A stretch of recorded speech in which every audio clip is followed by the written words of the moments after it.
to Knucklehead Comics Tuesday. It's fucking Tuesday. We got Lay in the building. We got Cap in the building. Cabs can't make it tonight, but he's here in spirit. On Lay. My man, just chilling, brother, chilling. What's up, Cap? How you doing? Doing pretty good. Is that and the father goes shamefully? That's my son.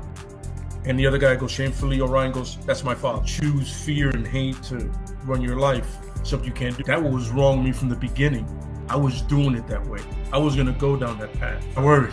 You thought it was Grayson? Sorry, got hurt. It's like not him.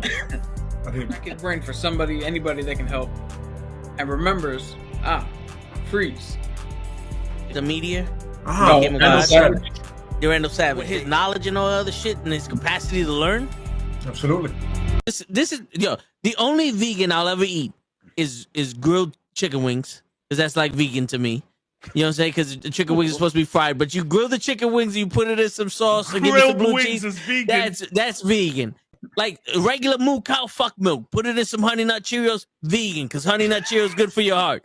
You know what I'm saying? Can I steal the question from Cabs? I got it right. Look at this. I would also like to steal. I would also like to steal. I would also like to steal. You're too late. Wow. I stay loose, I stay hype, I stay loose, I stay hype, I stay loose, I stay hype. I could do this all night, cause I do what I like. Yeah, I do what I like. Yeah, I do what I like. Sipping goose, sip is right. And I go with the flow. Yeah, I go with the flow. Yeah, I go with the flow. Cause I know I'm the show. In the zone, here I go. In the zone, here I go. In the zone, here I go. Yeah, they know I'm a pro.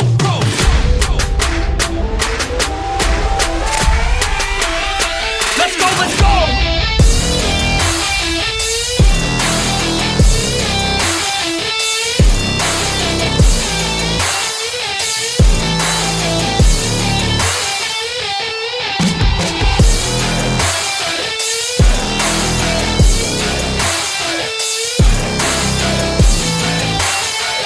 Yeah! Let's go! Here I go, I get lit, I get hyped for this shit! That's right.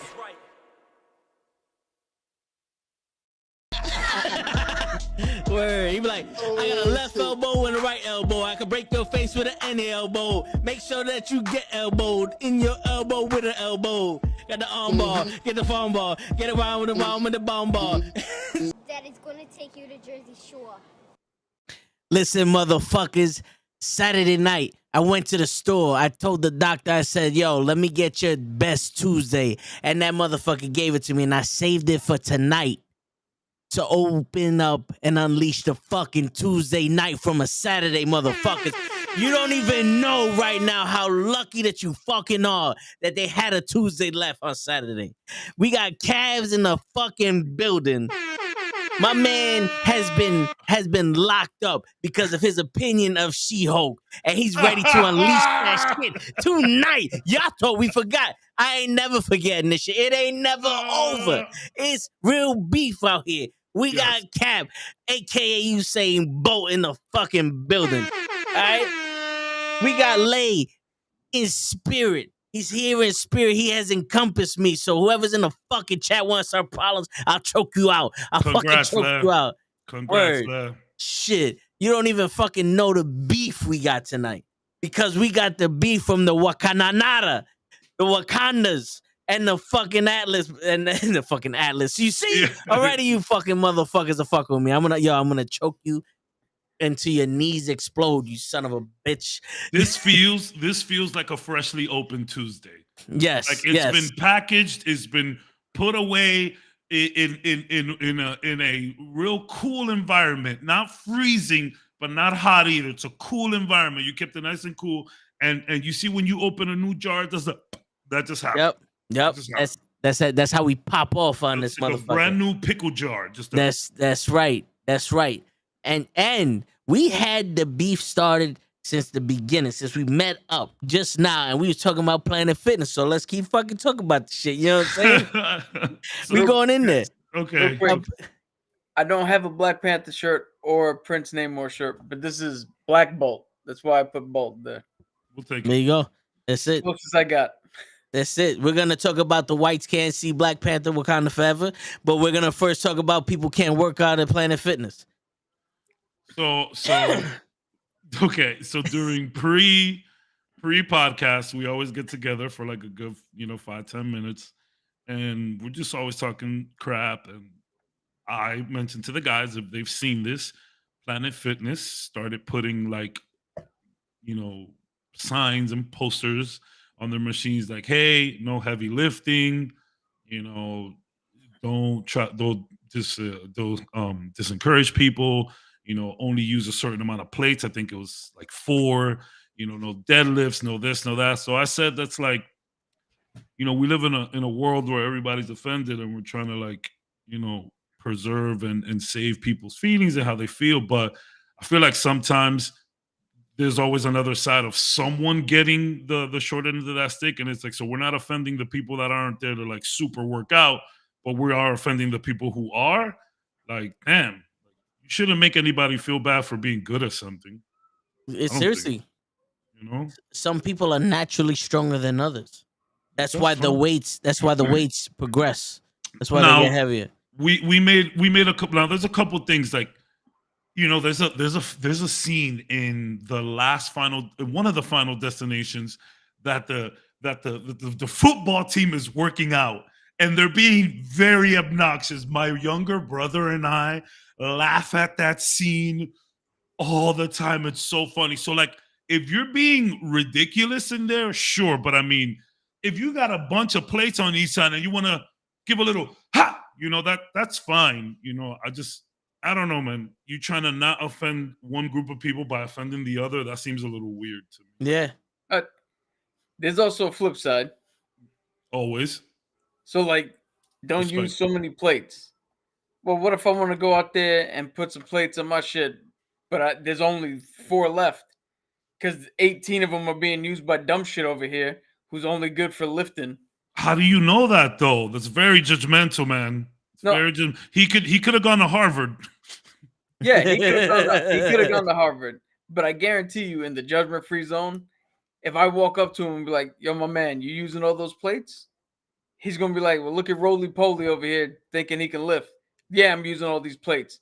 And now I can't get my workout in because you're using all the fucking equipment. Well, That's going to go to the gym if you wanted it. Yeah, but that's a Planet Fitness problem. Yeah. But that's different when they have a sign up say don't hog all the weights. Yeah. And don't lift heavy and shit. You're gonna be like, be fair to everyone's routine. I'm with that because now everyone is included here and no one is offended here. Yeah. There's a limited amount of weights. Don't take from another rack. Like, hey, be nice, guys. We understand that you guys are fucking pumping iron over here, but save some for everybody. And I feel like that's something that we have gotten away from. Just be genuine. So, like, for example, like, let's say at the job. Let's say the job is super stressful. Yep. And your management comes up to you. Well, this is what you were hired for. You make money. This is what you need to do. Blah, blah, blah. What's going on, Dumb Marks? What up, player? Instead of just being like, I think you get a better response if you're like, hey, listen, man, I know it's kind of rough out there right now, man. I'm going to level with you. It sucks. But like at the end of the day, bro, like, we got to like, let's just try to power through it. Like what you just said there, like just don't make it look like one side is crazier or wrong over the other. Like, let's just find a way to like be genuine towards everybody, and let's not leave a group out, no matter how you view that group. You know what I mean? Yeah. True. But at the same token, if you walk into a gym, right? And let's say 70% of the people are, let's even go 90. 90% of the people are fine. They're on the elliptical. They're watching Jeopardy. They're on the treadmill, walking at 2 miles an hour. Cool. You do your cardio elsewhere. You're like, yo, I want to try to do some weights today. And you go back to the weight section, and there's 3 dudes there, fucking 500-pound curls, hitting the bench. And you're like, yo, where can I slot myself in with the free weights? Yeah. It's like, well, I got 5 reps left. He's got 3 reps left. at a certain point, if it happens all the time, like if I keep going there and every time I want to try to do some free weight shit, I got fucking Mr. Universe sitting there. At a point, I'm gonna be like, fuck this. Either find a different place of business or just stop altogether. Because I mean, an appropriate my bad. time. Sorry, there's an appropriate time and place for everything, and I honestly believe that unless it's like a wide open track where this is a public park, anybody and everybody can be there. There's an appropriate level for everything. Yeah. And if you're really, if this is really the only gym close to you, and you're the Hulk, Yeah. you gotta make a concerted effort to realize the company you're in and not compromise your workout, but turn around and like, okay, I understand that my workout's gonna be more extreme and use more of these type of equipment. Some people might want to and I'll come back or something. I've been in Wisdom. in a Planet Fitness gym.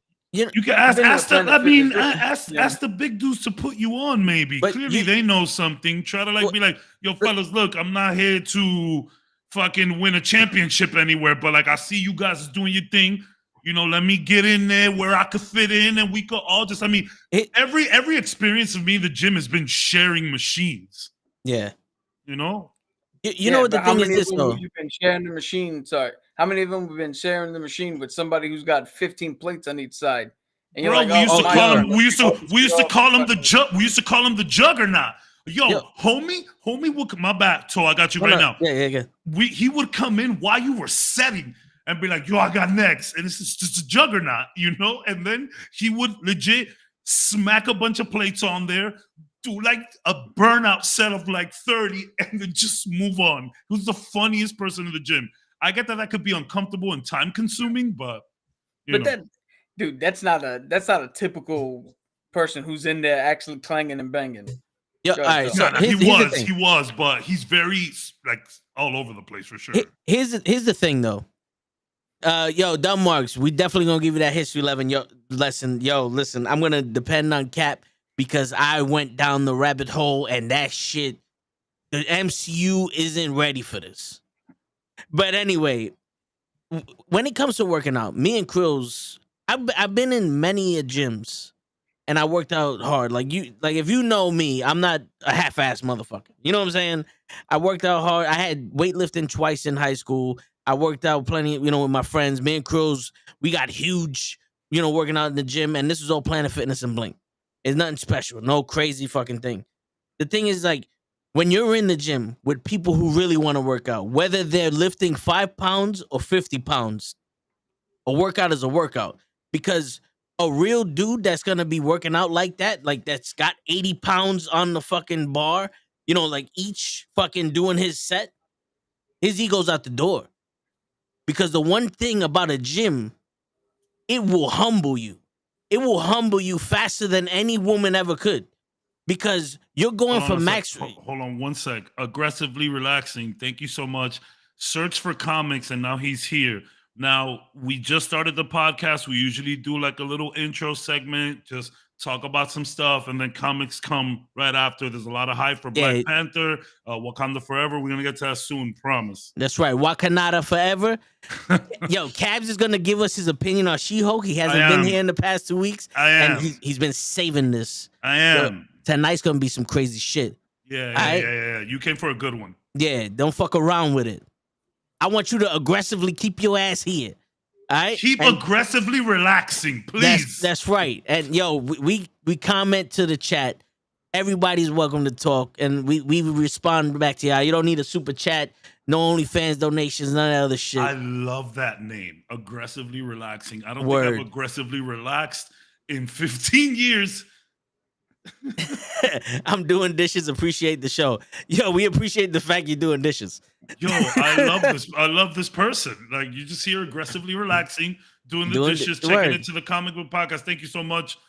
Hit that follow if you'd like. Hit that like if you'd like. Anything Word. you like. Do your thing. Yep. She-Hulk. Yo, swimming in sevens, dumb Mark. She-Hulk 7 out of 10. I will take that. I would throw That's- that in the fucking garbage.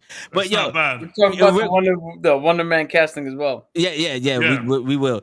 Real quick though. But the thing is, like, we had this OG, and we call him OG because he was an older guy, but he was like a bodybuilder. This motherfucker was jacked, and he sees the people that work out, and he goes, "Yo, try doing it like this," and he'll help because he sees that you're trying or whatever. The dumb ones he leaves alone. If you're working out, all you got to do is, yo, excuse me, you using that? No, man, it's all good. That's yours. Yeah. I have never been in a situation where a gym was territorial. Never. And if that was the fucking case, they get thrown out of I've seen groups of people fucking with each other. Like they're competing with each other. And somebody was like, yo, you mind if I use these? No, go ahead, man. Here, take them. Or somebody's fucking benching and he can't do it. And the guy goes, come on, man, you got this. Like, he'll stop his set. I've done it before. Stop our set and be like, come on, bro, push that shit, and try to help him. Because it's one thing, it's like I said, the gym is humbling. And growing through that is a bonding experience, whether you know the person or not. It's like going, I don't want to say too loosely, but it's like going to war almost. Because you're there to fail. You know, if you're doing it right, you're there to fail. Like, if you're running, you're there to be exhausted. You know what I'm saying? Like, you're there to run as far as you can, as fast as you can. If you're lifting weights, you're trying to make your muscles with the hypertrophy and all that, get the blood rushing you to failure. So when you're seeing someone struggling, you know what it's like to struggle. Come on, bro. You just need that inspiration sometimes. You know what I'm saying? Like, the gym is supposed to bring people together. Yeah. I hate talking to people in public and stuff like that, but in the gym, I actually do feel comfortable with it. Like, especially if you're trying to help out, you know? Yeah. So you've been there when that was not the experience I had last time we were in a gym. Well, that's because you went with Charlie. No, but it wasn't even Charlie. Oh, with the dog tags? Yeah. Oh, well, he was just, he just wanted to get fucked up. I swear to God, bro. But that's not even the thing, though. No, Listen, but man. what I'm saying is, from my experience, it hasn't been overly positive. So I could see maybe they didn't do it in the right way. Yes, I think that's what we could agree on. Where they're trying to do something. Yeah. But also, here's the thing. And I'm going to say this like Mom would have told us. And let's go to comics right after. Yeah. If you can't you can't baby everyone. Sometimes you need to grow up. You're at a gym. You know what happened to you. Now, I do understand, don't take all the weights. Yeah. Because that's inconvenient for me. I'm not going to wait 3 hours for you to finish your fucking set, bro. I'm sorry. There's only a limited amount of weights. Do more reps. That's how you counteract the less weight. Do more reps. Other than that, have your workout. I don't give a shit if there's plenty of weights to go around, bench 700 pounds. I'll look at you like, look at this motherfucker. I would be there not recording at least, but I'd be like, yo, look at this guy. Yeah, that shit used to be dope to me. Word. Like when seeing somebody hanging upside down and freaking, I used to be like, damn, son. Like, yeah. So what's up, bro? And I tell him straight out, like, yo, you lucky I ain't do that shit, because that's my warm up. Yo, there was one dude that had dumbbells and he did a fucking handstand on them, and then did some he put his legs and sat on the shit with his ass off the ground. And like, damn, bro, like, how long it took you to do that? He goes, it's not that hard to do. And the motherfucker was showing me how to do it. Now, I did a little bit of it, like I got my ass off the ground, but that was about it. And he's like, yo, just, if you really wanted to try it, this is how I did it. I was like, all right, cool. Sometimes when you're in a situation that feels like shit because you feel out of place, all you gotta do is open up your fucking mouth. True, but for the other people that are like me that can't seem to find motivation anywhere for anything, when I walk in and see the dude on the pull-up bar who's doing who's breaking 2 electric boogaloo, my man starts. Yo, I don't see that and like, yo, look at that motherfucker. I look at that and go, oh, geez, fuck that. I'm gonna go home. This is stupid. Why? You don't have to. You don't have to do that. No. You don't have to do any of this shit. Like, here's the thing. This is the beautiful shit right here. Somebody's benching 500 pounds. those weights come off the bar, bro. Like Del Mark said. What he said? Everyone's benching 350. I started with the fucking bar. Take all that shit off the fucking. Matter of fact, be like, yo, my man, you're not gonna take none of this shit out, or help me take this shit off and do the bar. Because in all honesty, there's no one walking around going, look at this loser only benching 15 pounds. Maybe there should be like a up, beginner section and What I'm saying is I'm talking from a person who doesn't have motivation and can't find motivation, and it just showed up at the gym to maybe you'll fucking try. That's funny. I'm coming from that perspective. Yeah, but it doesn't matter if you just lift the bar or do whatever. Krills, Kaz was telling us that they put up signs at Planet Fitness basically saying, if you really do work out, this isn't the gym for you. You know, like don't use more than 4 plates. Don't use more than 4 plates. Shit. No deadlifting, no benching. No benching was wild. I was like, what you mean no benching? Right back, guys. All right, cool. Like, what you mean no benching, dog? To me that's crazy. But we got some new people in here that want some comic book stuff. Let's give them some comic book stuff. Yeah, word. No, like but all I'm saying, like for real though, like don't offend. Like you're trying to not offend one group of people by offending another. I think that's really messed up. Yeah, but that's what I'm saying. My thing is this though. How the fuck is my workout gonna offend you unless I'm doing that shit naked or I'm screaming like anti-Semitic shit or something? Yeah, like benching you should have no problem with me benching.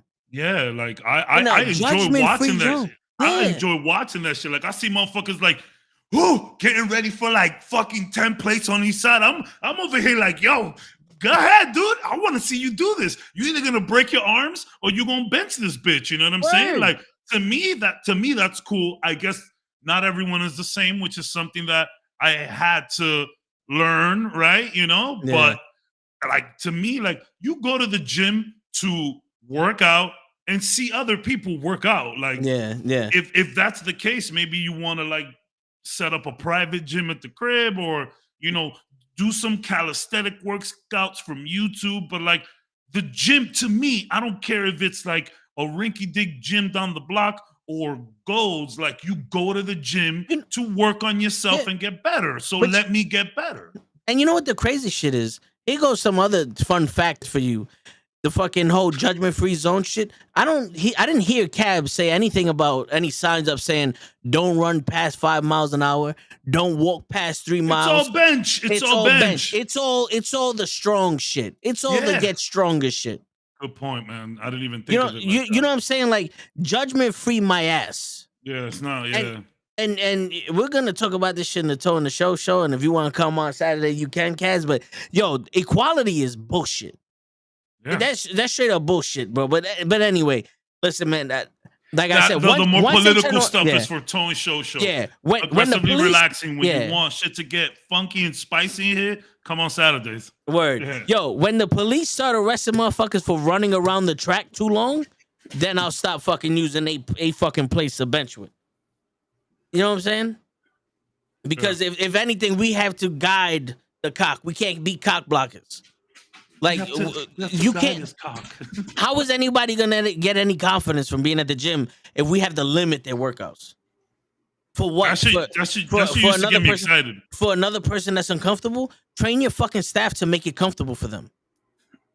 And get more equipment. Yeah, if you're gonna say that this is the gym for everyone and it's a judgment-free zone, train your fucking staff to make it feel that fucking way. Because it's not the people who work out their job to make you feel comfortable. But the staff should be on some, come on, bro, yo, get it going. Or like, yo, dude, after the set, I got to take the place from you because other people need it. You know, make sure that the fucking gym is organized. Make sure everybody has, you know what I'm saying? Like, bro, when are y'all going to take responsibility? You can't fucking put up signs and expect people that pay to work out there to fucking be like, well, hold the way, I'm paying money. It don't matter if it's $5, $10, $50. I'm paying money to be here. I'm taking whatever the fuck I can. No, we'll move on, but I just want to real quick. You just said I'm paying whatever to be here. I'm taking whatever I can. Well, what's the difference between that when you see the sign and that when somebody turns around and goes, all right, dude, you got too many plates here. We need plates for other people. I get that. If there's a sign up here saying you can't, there's a sign up here that says you can't use more than 4 plates. So I'm reading, I can't do a workout. And so that's the thing, and we'll move on. I think it's the wording. If the shit said, hey guys, be attentive and be, respectful of other people's time here, don't hog all the plates, that's one thing. But to say, yo, we want to make this a comfortable environment for everybody, no crazy lifting, no, but that's totally a different thing. But just be more aware. I think it's the right way to go. Last thing I'll say, you guys don't remember the original commercials for Planet Fitness? I do With not. the big dude, I pick things up, I put them down. I pick things up, I do not remember, but I want to watch it. Yeah. The whole purpose of that commercial was this motherfucker doesn't belong here. We don't want these motherfuckers here. So I you didn't can know come that. in and work out. Well, That was the whole okay. purpose of the original ad. Yeah, I did not know that. So if the vibes of Planet Fitness was like, yo, just come in here for an intermediate beginner level type of workout, come in and work that out. I did not know. That I did not know. That's what we're supposed to do. But let's move on. I didn't even mean to do that. We talk about weights. Like, I get that's serious. Last comment, and we'll talk about She-Hulk. You can't say it's a judgment free zone. That's like me saying, yo, this is a racist free zone. Niggas and Jews is next. Look, Taekwon just said it too. Planet Fitness out here doing physical segregation. That's that's the comment of the night right there. Yo, dude. Then what happens to people that fucking start lifting up 50 pounds? They go, yo, 50-pound curls are too light for me. You gotta go, sir. We're kicking you out. We're kicking you out the gym because you're too strong. I did not mean to do this, guys. I'm so sorry. I meant to do it. You did. Yeah. I told you. I got this Tuesday on a fucking Saturday night, baby. We out here. I know Twitch streamers normally say clip that. But somebody go back and find where Toad just said, hey, just do more reps. That's how you counteract less fucking equipment. But anyway, we'll go on. But now all of a sudden, what if the reps are too much? What if I'm standing next to you and you're doing sets of 10 and I'm doing sets of 50? Juggernaut. That's why I'm a big proponent of just not fucking working out. Work out at the house. That's also good. There's a lot of shit there's a lot of exercise you could do, like just watching YouTube. Yo, listen, you want to be humbled, work out. And when you're man enough to be humbled, stay there. Now, before we get to Wakanda and the city of Atlantis, we need to go all the way to Miami. And we got to find out I'm red. You're Cavs' California dream for She-Hulk. Please, Cavs, let us know. Let us know. All right. I was looking at a list from Screen Rant, and a lot of people hate Screen Rant, but they did the top 8, like, out of all the Marvel shows. They got What If at 8, which is a crime. Yeah. Falcon Winter Soldier at 7, and She-Hulk at 6. That's kind of wild, but I had a talk with someone, said, yo, that last episode of She-Hulk was a little bit too meta. And I know that we spoke about She-Hulk a few weeks ago after the finale. I haven't been here 2 weeks, and Toast putting me on the spot here to say what I feel. So I had someone tell me that it was too meta, and it's like, damn, I mean, that's what She-Hulk does, like, the QR code that's on that last episode, like, it sends you to the comic where she did the exact same thing and just literally broke through the comic and went up to the writers like, yo, why you always writing me, all sexy and dumb and shit. So She-Hulk definitely had a problem finding its footing for me. And we've discussed that to an incredible extent. So I just want to focus on the final episode here. Yeah. So I think the final episode was fun. I think it was one of the best episodes we've seen so far. I know there was some issues, but like what I just want to say is like, yo, can we just like stop and smell the roses for 5 seconds? Can we take a knee? You literally just had Matt Murdock in the same scene as the Hulk and his son in fucking She-Hulk's backyard. Like, Go back to 2008. You just finished watching Iron Man. You, like, even in your wildest dream, even in Marvel's wildest dreams, they didn't know they would be here, bro. So it's like, I wanted to just appreciate that. And I did appreciate how Jen finally took over. This is the confidence that we've been asking from her for the entire show. And I thought there was a real funny line, a real important line, really, where she's looking at the camera. She's like laying down. And I think this was at the start. She's like laying down. She's looking at the camera. And she's like, yo, bro, like, I don't know. I don't feel like this is like, I feel like everyone's just like kind of shitting on me. Like, this isn't me. This isn't the reluctant hero story anymore. People just kind of crapping on me. Yeah. And I just like gotta take it. And she looks at the camera, extremely sincere. She's like, yo, is this what y'all want? And like, she kind of took over from that point. And, you know, she created her own ending. And she, you know, the whole Kevin thing was a bit ridiculous. I get it. I thought it was fun, but I thought her talking for us was really fun. First of all, when she says, oh, they're already working on the other movie, and you hear the Wakanda drums, that was cool. I noticed that immediately. I did the Leonardo DiCaprio meme. Hey, there it is. Yeah. And you know, afterwards she's like, yo, what's up with the X-Men? And then she looks at us and she goes, like, I gotcha. And some people may think that it was reaching and pandering. But like, nah, like we wanted Jen to be confident. We wanted her to take over. That's exactly what she did the final episode. She went to the director, she went to the writers and said, yo, this shit kind of sucks, bro. Can we do something else? Now, in that same vein, I get that you're kind of like just throwing away the entire show for this, which is where my stance is that She-Hulk couldn't quite find her footing. And it's kind of fitting for her because in the comics, she couldn't really find her footing until she branched off to other places. So maybe once we see her amongst certain groups, she might shine. But I just thought it, yeah, of course. I thought it was mad fun.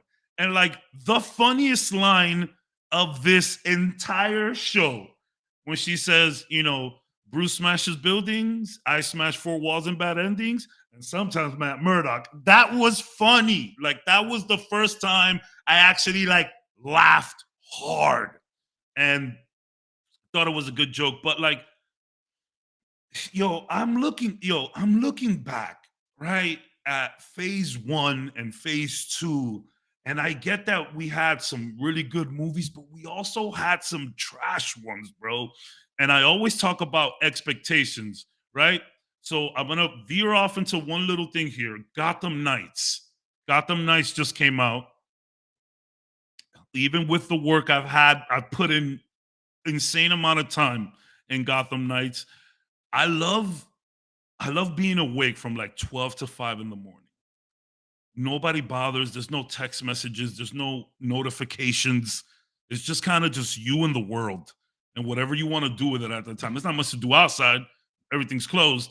But like, yeah, so I played a lot of Gotham Knights and people are destroying that game. They're just killing that game. 4 out of 10s, 5 out of 10s.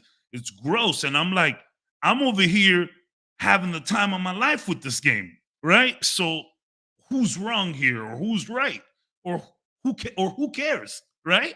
Yeah. So I've been seeing a lot of people. I'm back on the video game pages and I'm seeing a lot of people. And a lot of people are upset that this isn't the quality of the Arkham Knight games, right? And I knew that was the case since I first heard about this game. This is a looter brawler in the vein of Marvel's Avengers. If you expected anything else, that's on you, guy. It's kind of on you, bro. Because I bought this game for what it was, and I've been playing it exactly like I thought I'd be playing it. I am doing the same mission on over to get ridiculous material so I can craft better armor over and over and over again and just get stronger and stronger and stronger. It is an open world that I'm enjoying with a friend. Me and him always play these kind of goofy games together. And I'm just having a good time. So like when it comes to everything Marvel related at this point, man, like I get the criticisms and you're right for having them. But I feel like people are just too upset. It's like, yo, calm down. like this is a show about She-Hulk. You know what I'm saying? And we asked for the same kind of craziness from Multiverse of Madness. We said, yo, if you're gonna go nuts, go nuts. And I think She-Hulk did that. I think they went nuts. And while there was a lot of stuff that was weird and didn't work, like, bro, smell the roses. Like like Hulk just showed up with his son. And everybody's like, oh, he looks so weird. His hair. Like you're missing the point here, fam. The point is that he's here.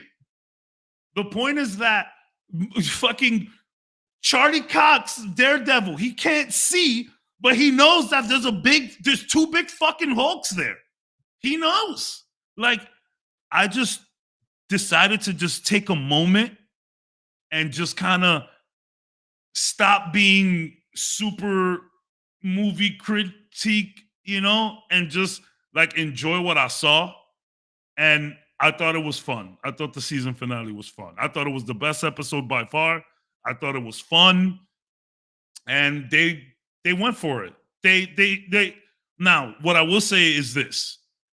Clearly there was a problem with the show when the directors are saying shit like, oh, we don't know how to write a lawyer show.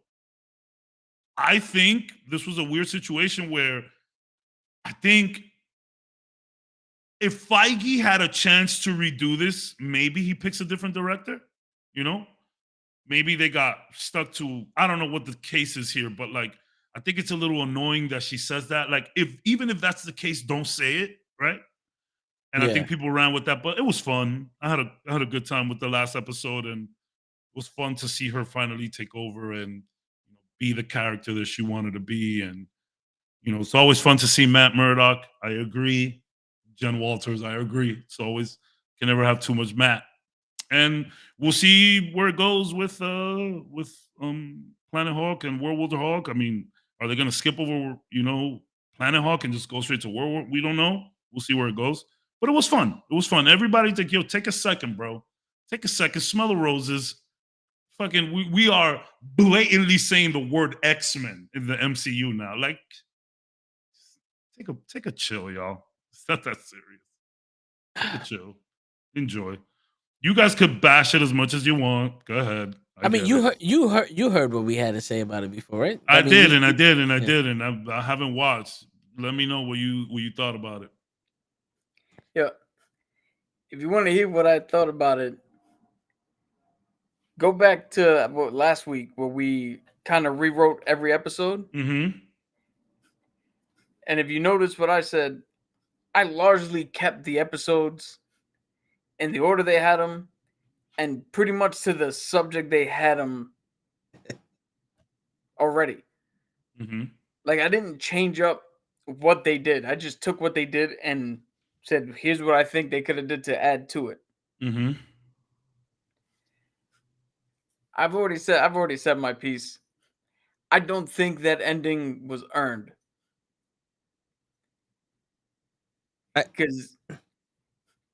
Just because it took a turn for sure. It hit the panic button. Someone broke the glass, hit emergency, and this episode happened. I hear what you're saying. I think, you ever see American Idol or any one of those singing competitions? Mm-hmm.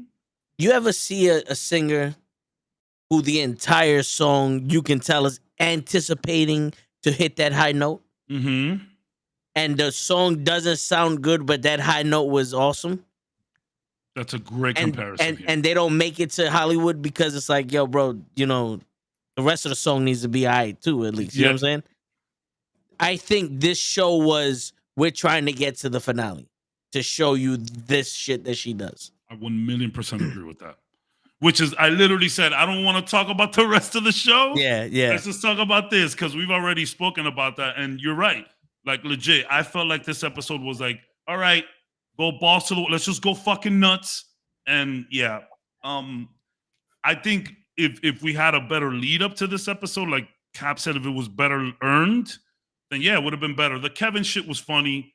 Like I didn't picture like you know what I would have liked here though? Because it's funny because everybody's like, Kevin, it's not gonna be Kevin Feige. It's not gonna be Kevin Feige. Of course it's not gonna be Kevin Feige. But I thought it would have been funny if when she said the Matt Murdock line, they're like, and sometimes Matt Murdock, that Kevin Feige just shows up top. That was nice, Jen, and it just walks off. We just Right? like whoa, you landed, like you landed Feige in the flick. That would have been funny, but I know that's a pipe dream. Or pie in the sky theory, you get the second most famous Kevin in the world, Kevin Sorbo. Yeah, I don't think they want to touch Kevin Sorbo. I don't think they want to get anywhere near Kevin Sorbo. What happened to Kevin Sorbo? Especially not that show. That I mean, you know, he's gay now. That show basically has a problem with the Kevin Sorbo like archetype. Yeah, some of the people at that retreat are lumped into what they think Kevin Sorbo is. Yeah, like I don't think they would want to fuck with Kevin Sorbo on this show. From the vibes I got. The last few years, that's what I said. Dumb Marks, Kevin Bacon. We will see Kevin Bacon in the EU soon. I'm very excited about that. So you know what I'm saying? Is he gonna be an X-Men? Probably. I mean, he was in the first class.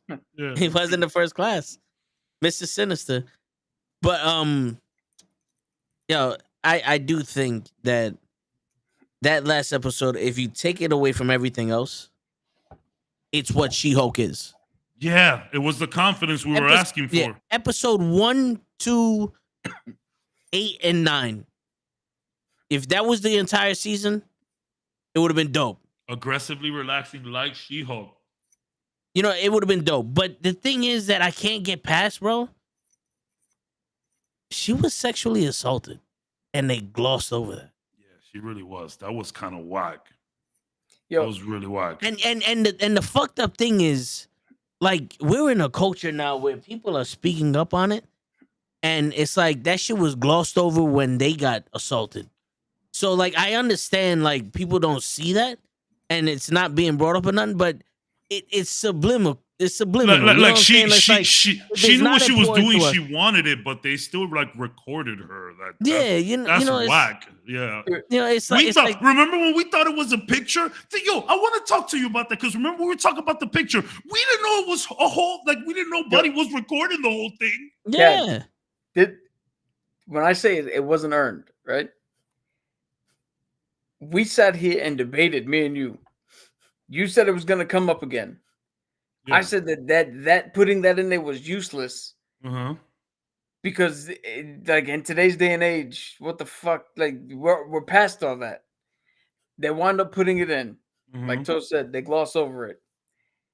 And then in one of the courtroom sketches at the end credits, as they're showing Jen in the courtroom putting Todd up on trial or whatever the fuck that dude's name is, Joss is in the background in the front row sweating bullets.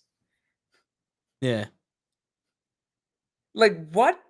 That it's little things like that. See, I'm now at the point where just putting out okay shit isn't good enough for me. For me personally. So like we saw Black Adam. Black Adam was okay. Yeah, it was fun. If it's okay, it's a waste of my time because we've gotten already. It's hard hearing you say that, considering you go to restaurants and get chicken tenders and fries. No, here's the thing. Yo, but I see what you're saying. Like it's okay. Like it's okay to not accept mediocrity. Like that's okay too. I hear you. Yeah. That's my problem. I swim in mediocrity. Give me a nice 7 out of 10. I'm good. It's not that it's just mediocrity. It's you didn't do anything interesting with the premise. Okay, the last episode, they broke out. They went to talk to Kevin. That was cool. Quick question. So did you like did both of you guys like the last episode? No. Okay. I thought I was disappointed in it. Okay. I thought it was cringeworthy and probably one of the worst. We're not gonna spoil Black Adam for you, dumb marks. Yeah, I'm not gonna well, I'm not gonna spoil it now. I was gonna say something, but What was cringe about it? well, for me, when you turn around and walk into the writers' room and tell us that the That's a good writers are point. shit without it being a joke that we're all in on, without it being something that we can all be like, we all taking part in the humor. That's cringeworthy because I didn't we've see been it like sitting that, there bro. saying the writing is shit. Yeah. They can't write courtroom dramas, and then they tell us, well, we're shit writers. What do you expect? And it's like, why are you here then? Someone told me it's too meta. Someone told me they went off the meta thing. But I think But- aggressively relaxing makes a good point. That they didn't gloss over it, the whole sexually assault thing. They showed a girl make a big deal about her assault and results in her getting in trouble. That is smart. That's a good way to look at it. Yeah. But Yeah. which was the plan aggressively, right? To put it So- out there, get her upset, and maybe she could Hulk out, and everybody sees what's really Yeah. behind everything. Hold on, wait, time out. And to respond for that, when she was talking to Kevin, if she really was mad and made a big deal out of that, why wouldn't the first words out of her mouth be, "Why the fuck did you write this shit in here? That's inappropriate." Why do we need to know she fucked Matt Murdock all the time? Why does she need to keep Because it's what I'm saying? Matt Murdock. No, but I understand that. But the thing is this show was You didn't meant like to the be Matt an Murdock line? Y'all didn't like the Matt Murdock line? I thought that shit was funny. Jesus Christ. in the full I'll say- context of the show. I'll To say me, my it was piece after a Joe. waste. But the thing is this: aggressively relaxing. I see it as this: the way Cabs put it, because I didn't see this before, but the way Cabs put it, this entire series was a troll. The problem was it was a bad troll. It was a troll that went on too long and forgot about the real mission here, Yeah. which is to put out good content and like build up this Yeah. character. And then we have 8 episodes, and then 9 is when she's like, Yeah, I get because episode 1 and 2, all of us were behind her, going, "Yeah, fuck those dudes Yeah. that said that women can't do this shit and all that." Yeah. We're behind her. We were behind her until Mhm. episode 4. We were behind her, and then we're like, "Yo, what the fuck is going on here?" when and it Intelligentsia came out. That's when I Yeah, was like, it wasn't an intentional troll. Like, she wasn't trolling. She just kept like, "Oh, Wong is here. I bet you like that shit." It's like, now you're starting to fucking complain, or you're getting off subject here. Like, I can troll someone with the best of them. I can give people shit about one thing for years, and every time I say some shit, I've never heard, "Yo, it's getting old, bro." You know what I'm saying? It's always the same shit. Like, you come on Thursday and watch me say "suffer and succotash," and everybody knows what the fuck I'm talking about. I can troll somebody. You know what I'm saying? But the thing, but with this is like, you tried to tell us this is a courtroom show, and then the writer goes, "Well, we don't know how to do court." that's the biggest problem. It's Should have it's never like- said that. Yo, it's like, that makes sense if any part of you was funny. You know what I'm saying? Because now you have you actually have a fucking difference between the main character and the writer, and you could have built upon that. Where She-Hulk was like, "This is a court show," and the writer's like, "We don't know how to do court scenes," and she's like, "Hello, why the fuck am I doing?" Like, she's talking to the writers, and the writers are telling us like, "Yo, we don't know what the fuck we're doing." She wants to have a courtroom. Like, that would have been so awesome, because now the show would have extended to Twitter and social media. It's like, yo, is this She-Hulk versus the writers? And then when she passes the writers at the end of the show and goes up to Kevin, like, "Yo, who did you get to write this show?" Yo. That is what I'm talking about. They didn't do anything interesting with the fucking premise. Yeah. I said it too. I was like, bro, I'm not gonna talk about episodes 1 through 8. We're Yeah. talking about 9 here. So, and when you immediately said that you didn't feel like it was earned, I know exactly what you meant there. I saw it for what it was. I put away everything else and I just focused on the last episode. I thought it was fun, but You know, I'm gonna address it is would be fun. relaxing too, because so the whole gloss over thing, right? Had she had turned around and went, "I want Todd to pay for what he did, and Josh to pay for what he did," then okay. When she comes back and everything's resolved in a bow, cool. But for nobody to write in that dude's mentioned, except for the fact that he said I paid some dude to fucking do this. We all know who he paid. And then again, the courtroom sketch shows him sitting front row. Not in the fucking in the gallery with everybody else. Yeah. Like No. that's a little fucking weird for somebody who could have just turned around and rewrote. Yeah. And listen, all right.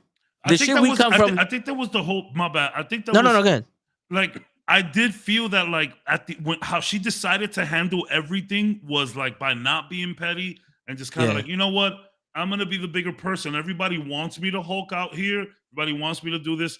I'm gonna just do it this way. Let's just get a nice Yeah. clean ending, and let's not do nothing. But I feel like she should have maybe mentioned it, like, yo, by the way, the video record thing, kind of lame. Yeah. Let's just That- do that, okay? Yeah. That's the Yeah. thing. She That's did the- the whole get rid of the blood, but not that.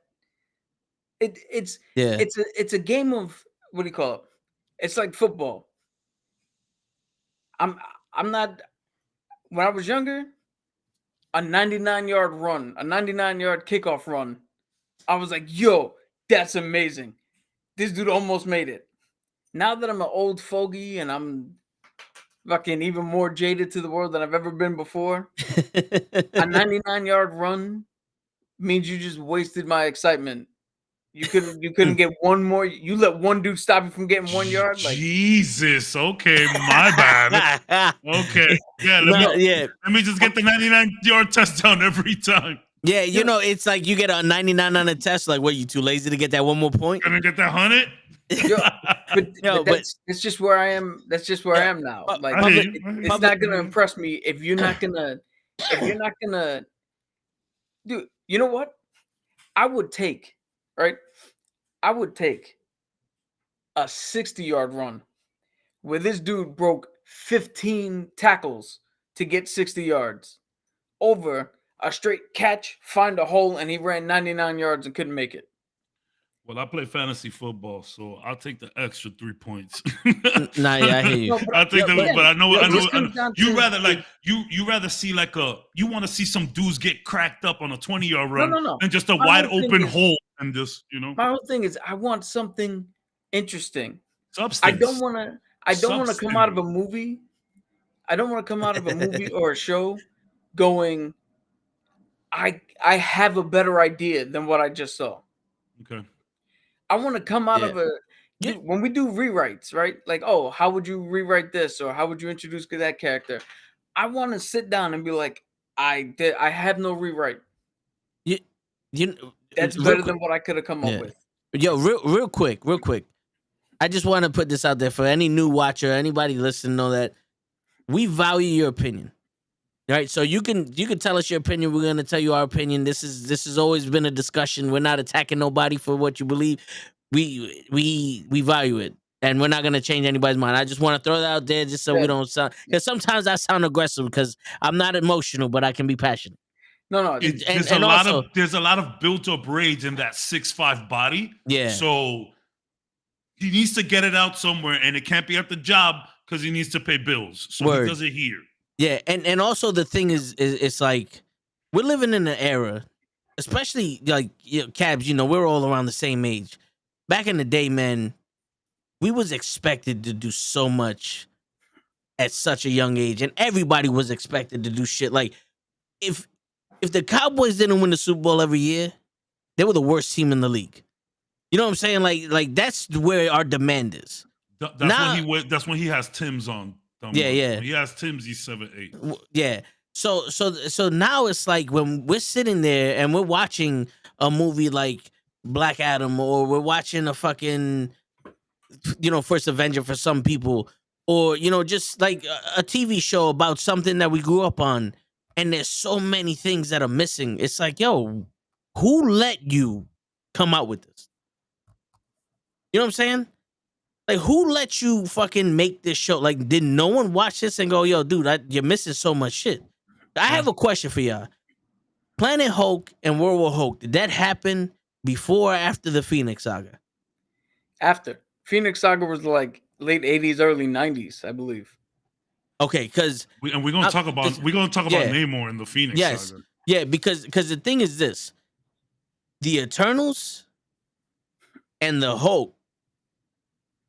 Like I asked y'all, but he was in solitude doing all this shit. So it's like they missing opportunities to bring in certain stories that they could have told.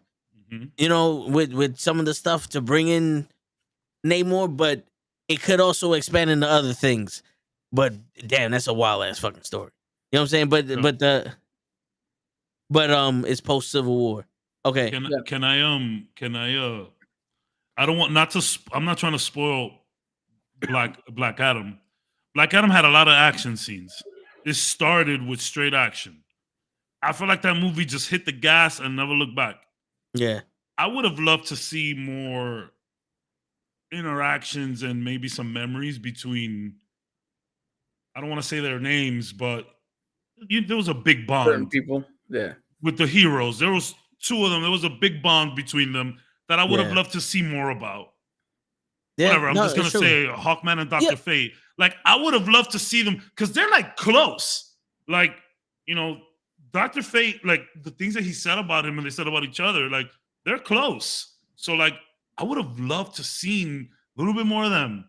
To me, you could take out some action for some story. Yeah, I like that a lot. I would have loved to see that. I would have loved to see how these other two got called up to action.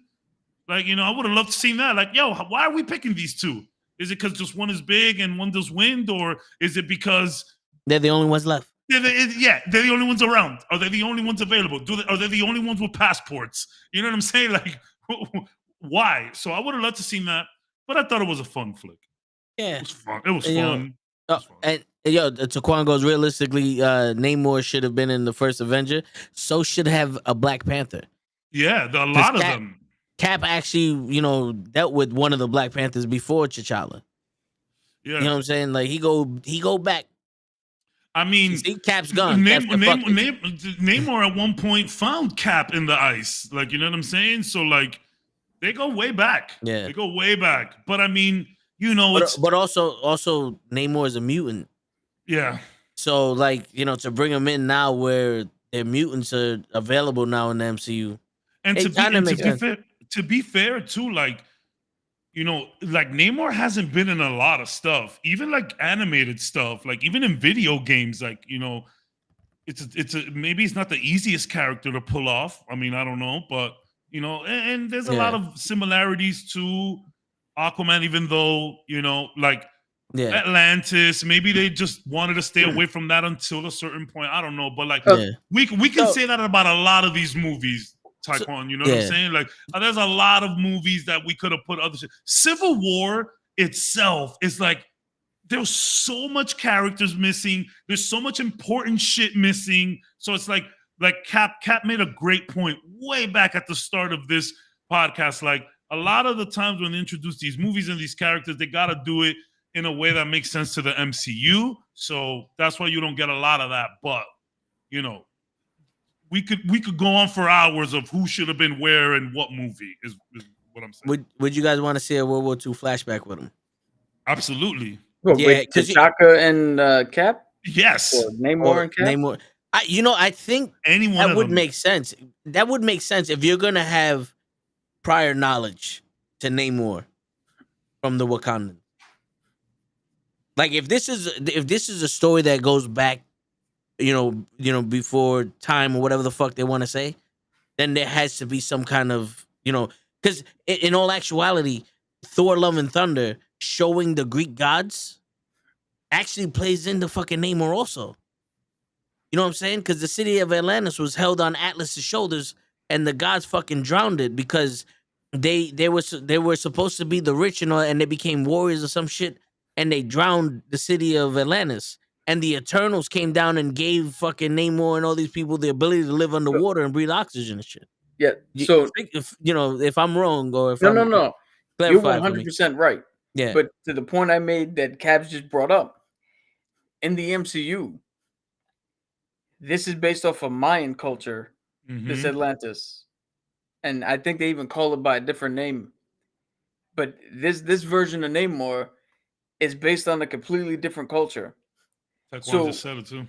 for the comic book, yes, that's an amazing story, but that doesn't fit the narrative in the MCU because everybody's going to be sitting there going, how the fuck did they become Spanish if they were sitting in the Mediterranean? And not only that, like you Hold up. literally have Aquaman on the other side too. So maybe you want to keep it a little different in that regard as well. No, but the thing is this though. The Greek gods, the fucking Mayan gods, they could be fighting. Like there was a whole thing there. Like you can alter the story to a place where some version of the gods did that to him. Yeah, but it gets see Or the it thing could that be, or it could be the Greek warriors fucking like invaded them based off of the shit. Because remember, Namor has to have a reason that he hates humans, despite the Yes. fact that he's half human. and hopefully we'll get that here. We'll get the MCU version Of why? when we see the movie. But the thing is, the thing that comic books have that movies don't is time. Time. I was just Yeah. gonna say that shit. Comic Yes. books can do a story where it was a battle of the gods and the Mayan gods took on the Greek gods and the Scottish gods and the Norwegian god and all these people. In a movie, that's too convoluted. At a certain point, it's going to be like, from what you're telling me, we only saw the Greek gods in Thor Love and Thunder, and they only stay in Omnipotent City, and their only thing to do is stay up there, orgies, and party. They didn't even want to help the lesser gods that are not in Omnipotent City when Gore came around. So you mean to tell me those same people 300 years ago were at war with each other and sunk this city here, but then it changed over to this type of god's thing, and like at a certain point from a movie standpoint, it gets to where you just check out and like, well, all right, fuck it, none of this makes sense. You could do that in a comic where you can even play it off as this is a self-contained story, and then 50 issues later or 3 years later turn around like, hey, all this stemmed from that one thing, we decided to pull that in now. So that's the thing that you have with comics. It gets a little bit weird when the story we're being told is pulling in from other stories that have not interjected itself. That's why I think the MCU Civil War works so perfectly. It did work. Because they didn't worry about the comics, they worried about the movies. It did work. Taekwon, that's when the Human Torch finds them, like they just all lost in New York and shit. And I think he tries to give him a haircut and he's like, yo, you look like somebody. And I think he throws him into the water and Namor gets his memory back or something. He did try, he was trying to smash Sue that whole fucking run, bro. It's hilarious. Yo, Taekwon, you a G for bringing that up. That was very funny. Aggressively relaxing. Yes. Great point. The ocean is a big place. Huge. And now, I don't want to say nothing, but there's some things I've heard about this movie that are it's gonna require a little bit of everybody going, really? Huh. I don't mind let it that. be. Dive into the movie. Just let it be. I don't mind that. Surrender yourself. As long as it works. It's not they better not be like, oh, Atlantis is really a city that's above the sea, just inverted. Like, it's like the fucking the shit in Pirates of the Caribbean where you have to flip the boat upside down and now they're above the water. Oh my and God. shit. You know what I'm saying? Like I would not want that. like some super crazy shit. But it's like I get it. Some like, listen, man. Suspend disbelief, like in pro wrestling. Yes. Yeah, no, just yeah. Listen, surrender. at the end of the day, it's a movie, and we have we're living in their fantasy world. Cap, you know what I'm saying? Cap did say a good point. Like, yo, I could suspend disbelief like I did for Civil War if it makes fucking sense. Yeah. Yes, that's what it is, though. There is two sides to that. Yeah. The suspension of disbelief starts with a dude with wings on his feet that can fly. That's like, not the disbelief I think he's talking about, because we're in the MCU now. Like that disbelief should have been there, but I see what you're saying. The wrong longitude and latitude in the movie. We can't fucking uproar and shit.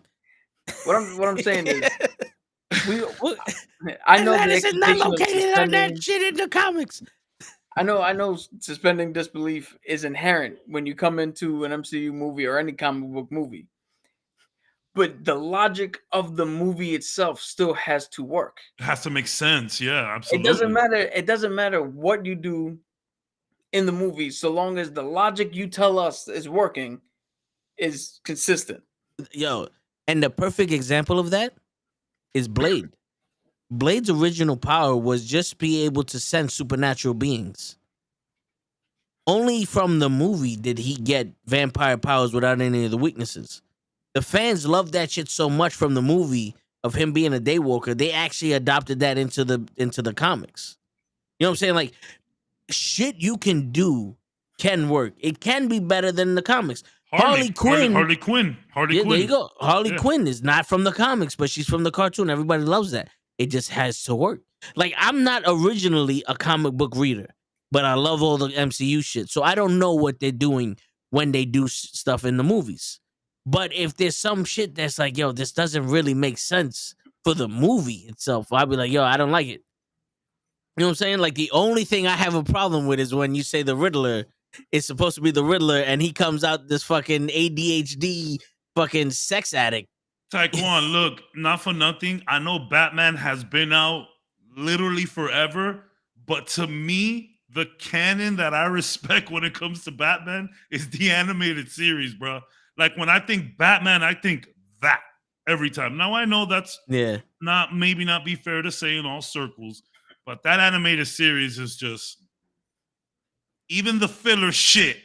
Yeah. And I've been playing Gotham Knights. Speaking of Harley, I feel like almost every iteration of Harley to me has been like fantastic. I think she's good in the Injustice games. I think she's good in the Gotham series. I think she's good in Gotham Knights. Harley's just a good character.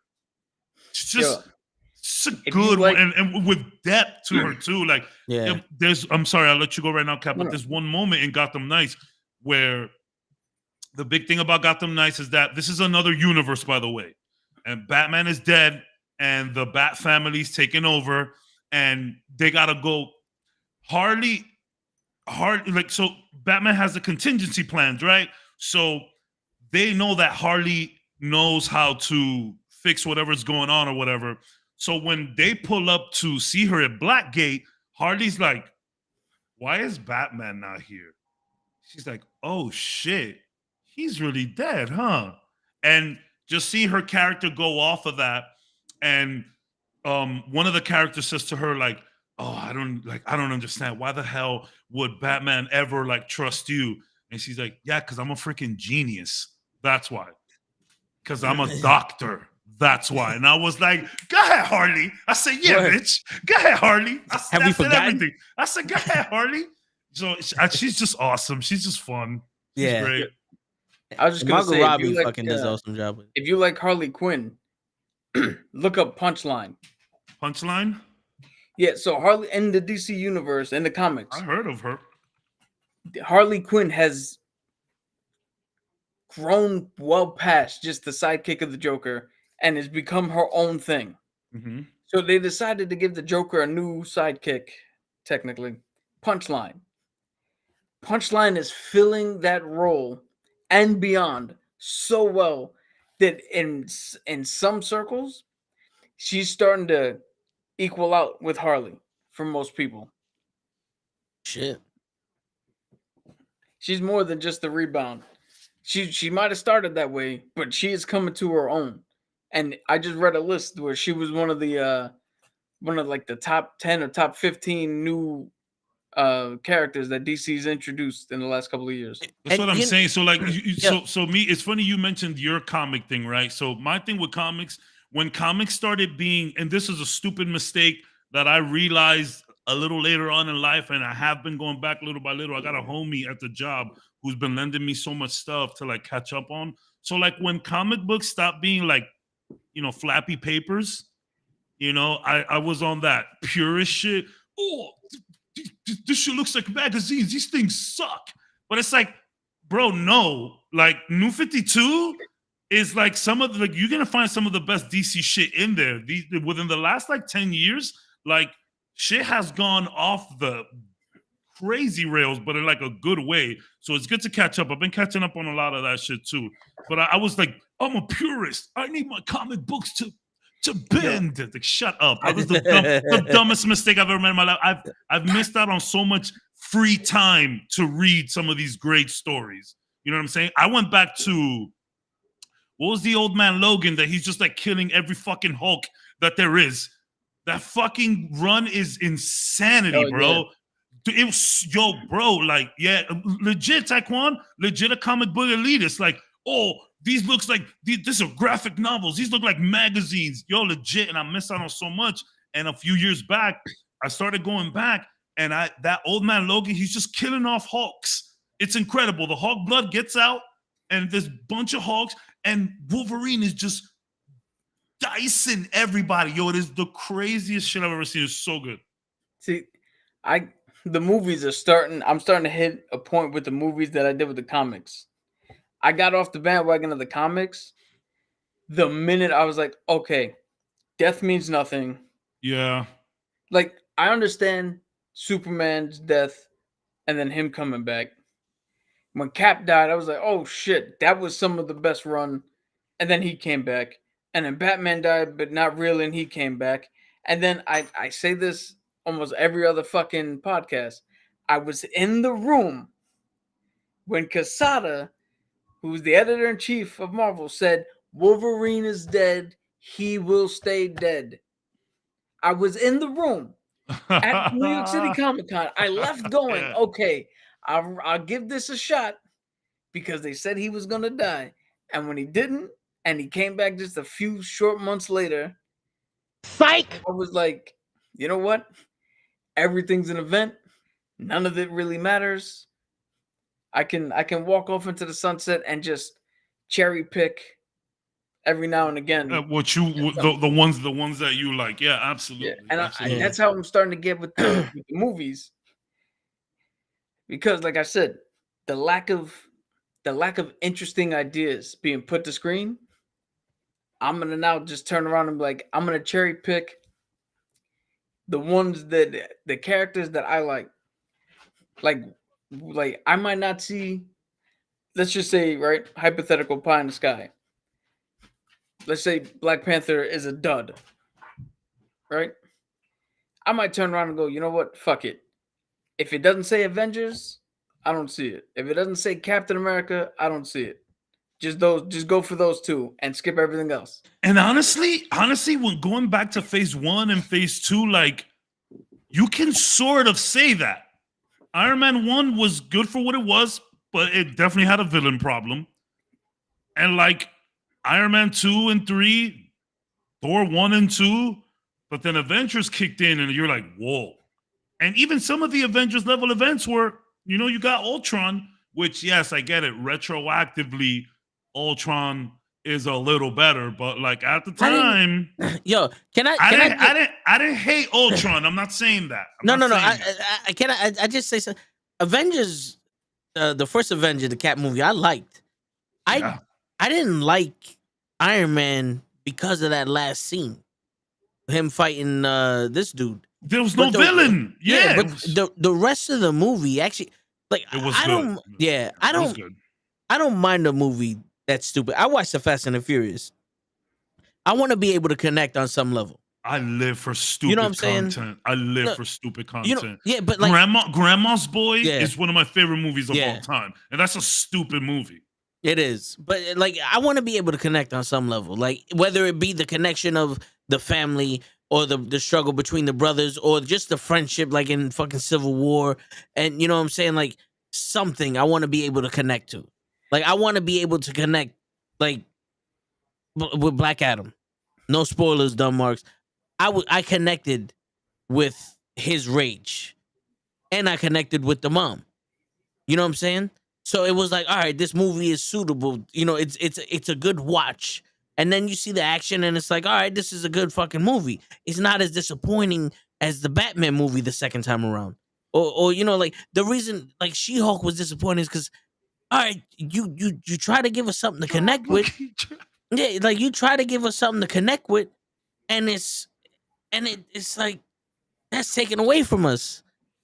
We had your back. Like I was ready to go all in on these motherfuckers. And you took a step back and then you switched gears and then you did some other shit. I'm like, what happened? You know what I'm saying? Like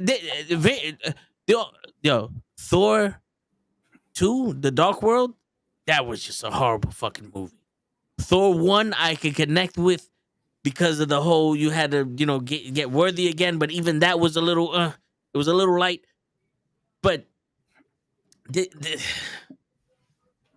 I just want Wakanda Forever and the other movies to be able to have some kind of fucking tone and something that's gonna mean something, and also that's gonna push something forward. Nothing has to connect to everything, but it does have to push something forward. Did you guys see the new Ant-Man trailer? I stood away from it. Lay told me to stay away because of the spoilers, so I stood away. From it. I was the one that told Oh you. yeah, you told me that. Okay, my bad. Real quick before we get into You that, guys have very similar fucking No, I was photos. just asking. No, yeah. We don't gotta get into Ant-Man. I'm so glad, Kat, You could. I'll mute myself. No, I'll mute y'all if you want to talk about it. No. Well, I just want to say this one thing I'm so glad that you brought up Grandma's Boys. Because Grandma's Boys and Dodgeball, that's the shit that I was talking about. They're dumb and really stupid within the logic of, but they're good because they stay within the logic that the film itself told us. Yeah. The film said this is what it is, and they stayed in that pocket. And that's what it was. Yeah, absolutely. But that's the thing. You can have a movie, or let's see, where I'm trying to think of right now. Iron Man 3, right? Trevor Slattery. Which you're a lot nicer than the average person in Iron Man 3. You said this. Yeah, so I'm a lot nicer because I'm a lot nicer because if you follow the trajectory of the movies, right? It's Tony Stark's born again run. That's what it is. It's it's Iron his Man born 2 again came run. out before Avengers, right? Yeah. Yeah, because Fury was still trying to recruit him. Yeah. Yeah. And he was still out there wilding. If you follow that run, Iron Man. Because he had a death wish in 3. Yeah. He thought he was gonna die anyway. Remember? No, that was in 2. They cured him with the palladium poisoning. In 2? Yeah, because that's when he's sitting in the donut shop, where Fury comes up to him and Natasha. Like, yo, your little thing is killing you, bro. Yeah. So we'll fact check that. Okay, no, it could be. I could be sure. I think you're right. Yeah, you probably are right. But if you look at the trajectory, right? He starts out as this cocky ass dude who's an arms dealer, who doesn't fucking change until the arms that he sells get used on him. So then part 2, he runs into this thing. He's getting poisoned, and again, doesn't really fucking give a shit until something affects him. Then they cure him, and now it's like, oh well, Justin Hammer and this dude who worked with my father who did the arc reactor shit. Now I got to get involved. All right. Then you go to the Avengers, and the line that makes Iron Man 3 the movie for me is, I know 10 guys, like me that are worth more of you or 10 of you. That whole line where Cap is like, just because you're smart and you got money and all that doesn't mean shit. You're not the fucking guy. Take Yeah, away you- the iron suit, and who are you? And Billionaire then- Playboy philanthropist. Then you go into Iron Man 3, and people say Trevor Slattery, he's not in the suit enough. He's not in this. You see Iron Man make that switch to become the man, so that when Thanos comes to Earth or is starting to come to Earth, Iron Man's like, no, fuck that. We got a thing here. We're gonna whoop his ass right here and now. To where Iron Man snaps and wipes out 2014 Thanos. Like, we don't get those moments in Endgame and Infinity War if he didn't go through the journey that he did in Iron Man 3. I hear that. That's why I'm a little more forgiving for it. I'm a little bit more forgiving for it, but it's still like, yeah. And I'm a little more forgiving for that. And I'm also forgiving because I don't care what anybody says. The Mandarin was never a big deal in the fucking comics. Like, it's fine. It's fine. And like, even like Shang-Chi's first run was horrendous, and people just kind of want to forget that comic even existed anyway. So it's fine. Yeah. It's Shang-Chi came into the Marvel comic book universe because they were like, hey, everybody likes Bruce Lee, right? yeah, We yeah. just made Bruce, but we can't license Bruce Lee's name, so we'll just make something like. And to be fair, there's a few characters that they did that with, but one of the more forgettable opening runs because of that is Shang-Chi. Guys, it's really bad. Dude, It's really, picture this. It's really bad. Even for the 70s and 80s, it's really bad, man. Picture this. Shang-Chi, his only original power is he's the master of Kung Fu. In a fucking space where everybody else is a fucking fighter. Everybody else knows how to fight. He didn't just show up out of the blue and was the only one who could whoop ass. Or it's not like Cap's a boxer, Shang-Chi's the Kung Fu guy, Falcon knows Taekwondo. No, everybody knows shit. Yeah. And he's the Kung Fu master.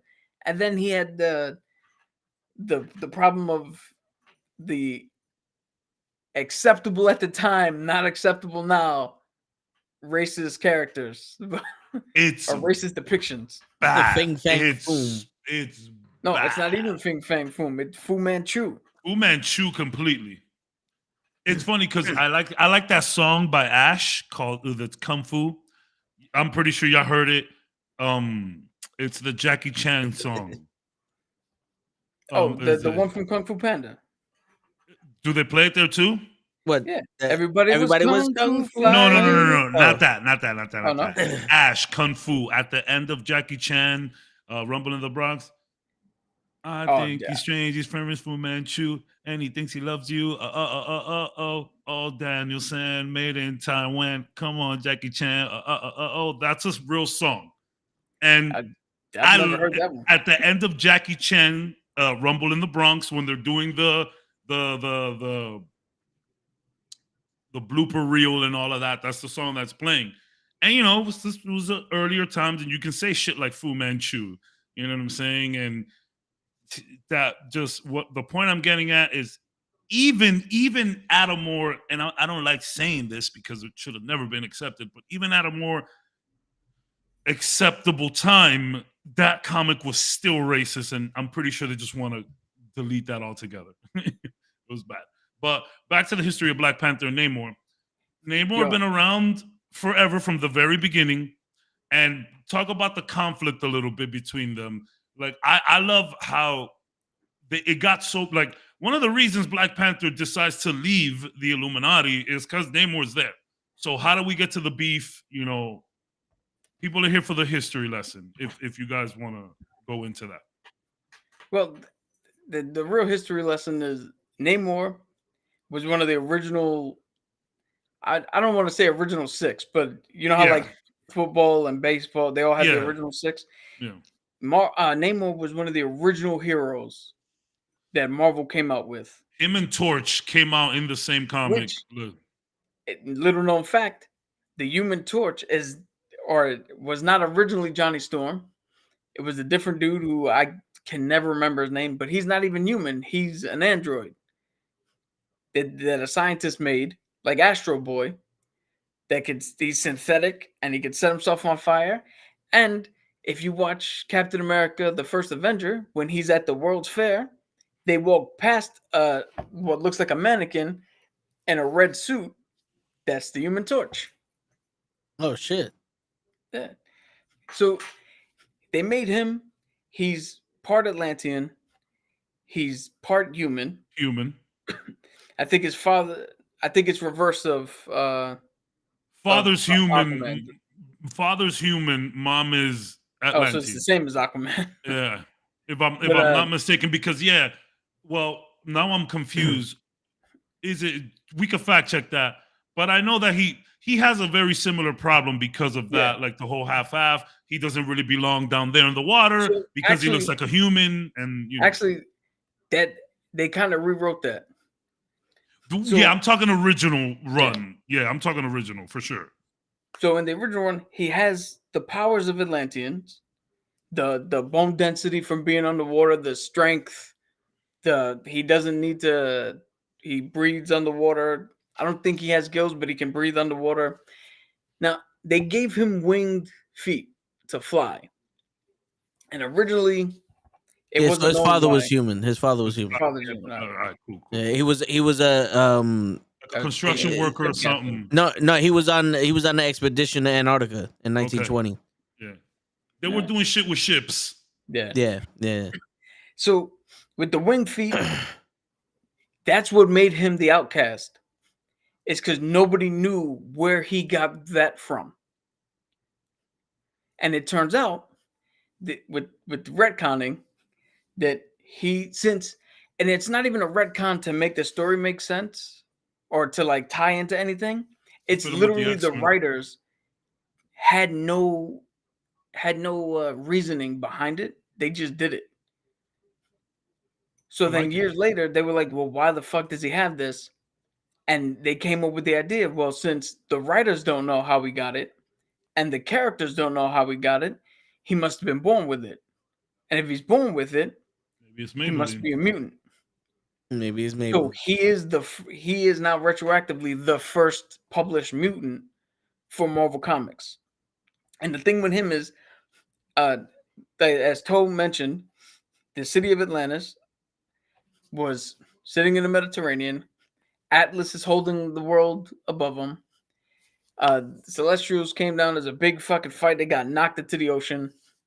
From there, they had so many different leadership changes and all that. Then Namor came along and became one of the most popular leaders of Atlantis. That he grew so cocky because his people loved him. A little crazy. That every time he deals with the surface dwellers, he does not fucking care. He snaps. He literally has he'll just snap. It's like the Punisher. Dude, he's stubborn. If anybody ever seen Lethal Weapon, I think it's Lethal Weapon 1, where the dude's like, I have diplomatic immunity. Yeah. Namor legit thinks that because he's the king of Atlantis, that means you can't tell him shit. So Namor, took over Atlantis, got a chip on his shoulder, had a budding friendship with T'Challa. Yeah. That soured over time because he's so arrogant and he's bullish. He's actually fought previous Black Panthers, T'Chaka and ancestors going back. Then he's after his original run in the 60s, he kind of disappeared and then came back because he was the one who found Cap in the ice. Yep, I said that earlier, yeah. And brought him into the rest of the superheroes to form the Avengers. Yeah, that's sick. That's kind of wild. He already knew Cap, right? No. Well, I think so, yeah. I think he recognized them because there was a dealing. He did have a small run with him in World War II. Because he did fight. He Go did fight with the Red T'Chaka. Tails. Yeah. No, like I heard Oh, it. yeah. There was a thing where he actually So, fought with the Red Tails, and he's like, in "I the seen what you original- do to your own people." And shit. In the original run, I don't think Namor knew specifically that was Steve. I think he just said, "Hey, this dude is a surface dweller. He belongs to y'all." And then Take this shit back. retroactively, yeah, 'cause that's how he is. He is literally the guy. If a kid drowns in the ocean, he'd take the kid back to shore and be like, "Yo, this is your problem. Stop polluting my waters," and walk the fuck back in. No, Like he he's definitely that had issues. fucking yeah. Like there is some like schizophrenia going on there. Like he snaps and kind of blacks out, which is why Atlantis after a while kind of went against him. And it's like, bro, you're just a little too wild. I love the story between them because it's like they're both whatever Black Panther you want to talk about. You know, they both run their worlds, their nations. You know, and which is why there is a level of understanding there, but obviously they're just two different people. But obviously you're trying to look out for your own people and shit like that. So Well, if you think So about it, Namor is coming from the perspective of we used to be up there. They knocked us down into the ocean. yeah. So now we're down here. And now we have to, because in the MCU, the oceans are still polluted. Like it's not just a magical fix. They're still fucking with the ocean. They're still polluting the ocean. They're still fucking like trying to dig for oil and shit. And Namor's like, yo, we're trying to live peaceful down here. And every time, the only time I ever come up here, I gotta deal with y'all motherfuckers or deal with something y'all people did. He that has tired, nothing to do bro. with us. He Yeah. tired. He's So like, now- "No." Now I got a question because in my research I couldn't find the answer to this. Were they fighting over the rights to vibranium? Because I know No. that meteor landed in the ocean and in Wakanda, or does vibranium come from Atlantis or some shit? No. Vibranium came that's from that. It came from that meteor. Yeah, the meteor hit in Wakanda. No, I and mean, I'm Wakanda- sorry, not vibranium. Animanium. No. From the things that I remember and what I've looked up and all that, the fighting comes to a head truly at a juncture X-Men versus the Avengers. Yeah. Because up until this point, it is really just a pissing contest. I don't like you, you don't like me. You think you're better, I think I'm better. Like My nation has better hasn't- tech. My nation has yeah. better tech. It Yeah. hasn't really They escalated. both are technically Technologically advanced. Yes, Yes, there you both go. of them. Yes, they're both very. Yeah. Both are. One, because Wakandans just learned how to use vibranium. Yeah. And two, as you mentioned earlier, the Celestials came in and gave the Atlanteans the ability to survive in that new underwater climate. Yeah. Yeah, it's always about who has the bigger stick. Basically. So And- so now, good. Continue. And the one other thing here, for anybody who's wondering why we're waiting for Namor or why we had to wait for Namor until now, it is not a storyline thing. It is actually the rights to Namor belong the to con- Universal Studios. Yeah, I love the contract shit. I love it. So interesting. And Universal Studios, dude, they always Marvel had this weird thing written into their movie clauses where as long as you said that you were doing something with the movie, the rights stayed with the movie studio they sold them to. So we never got a Namor movie, but every time Marvel was like, well, let me get the rights back, Universal Studios would be like, nah, we're about to cast Namor. You can look up there's probably not hundred, but there's probably like good 5 or 6 different castings of who was going to play Namor back like from the 2010s till now. Like it's funny you say Yeah. that. So- The Phoenix Force possessed Namor and he flooded Wakanda because that was during a time when mutants had beef with the Avengers. Oh, What's funny I'll about get that to is that he was rolling with them. So he was rolling with the Phoenix Force, and then he goes into the Phoenix universe and tries to take over the power of the Phoenix. They're like, bro, you're just too crazy. He's unstable like that, bro. Like he just wants all the power. He wants all the smoke. And I think he dies though when he's with them, with the Phoenix Force. I think he's like one of the first ones to like, all right, we're done here. We got to remove you from here. They just give him like a silly death. So there's also a thing where it's not always Namor, because there was a time when Namor and Black Panther put their differences aside to fight people. Yeah. And Shuri invaded Atlantis while they were doing this and basically just fucked Atlantis up. So I'll let you talk, but the crazy shit is Namor is so gangster that when that happened, he convinced Thanos to fucking invade Wakanda. Yeah. So go ahead, tell the story, Cap. I just wanted to say that out loud. Here's the thing with that. So the whole Phoenix Force, X-Men versus Avengers thing, there was a big problem, and mutants, because of the Phoenix Force, mutants started becoming more dangerous. So the Avengers came in to try to stop them. Now, what happened was some of the Avengers held up in Wakanda. And we talk about Namor being fucking stubborn and cocky and all that. He literally was like, Wakanda is holding prisoners or holding what we think are war criminals. And that's why he flooded Wakanda. It had nothing to do with, It had nothing to do with him and Black Panther beefing. And it had all to do with, I'm on the side of the mutants. You're holding people who fucked with the mutants. You're holding people who fucked with me. Went in, flooded the shit. Now, even after that, as Toe pointed out, T'Challa and Namor, they got together. They were doing a team up. And that's when Shuri turned around as a Black Panther, because she is a Black Panther in the comics, and took Wakanda with her and went into Atlantis and fucked them up as payback. Yeah. So some real set tripping shit. This is Bloods and Crips. Yeah. Literally. And then, like Joe said, he got Thanos to go in until Thanos realized he was getting played. And I was like, nah, fuck this. I'm not dealing with this right now. I'm not getting in between this. And then didn't I was gonna call him Chadwick Boseman. Holy shit, T'Challa got the fucking Infinity Gauntlet and just snapped him out of existence or some shit like that. Like he got the Infinity Gauntlet and fucked with him.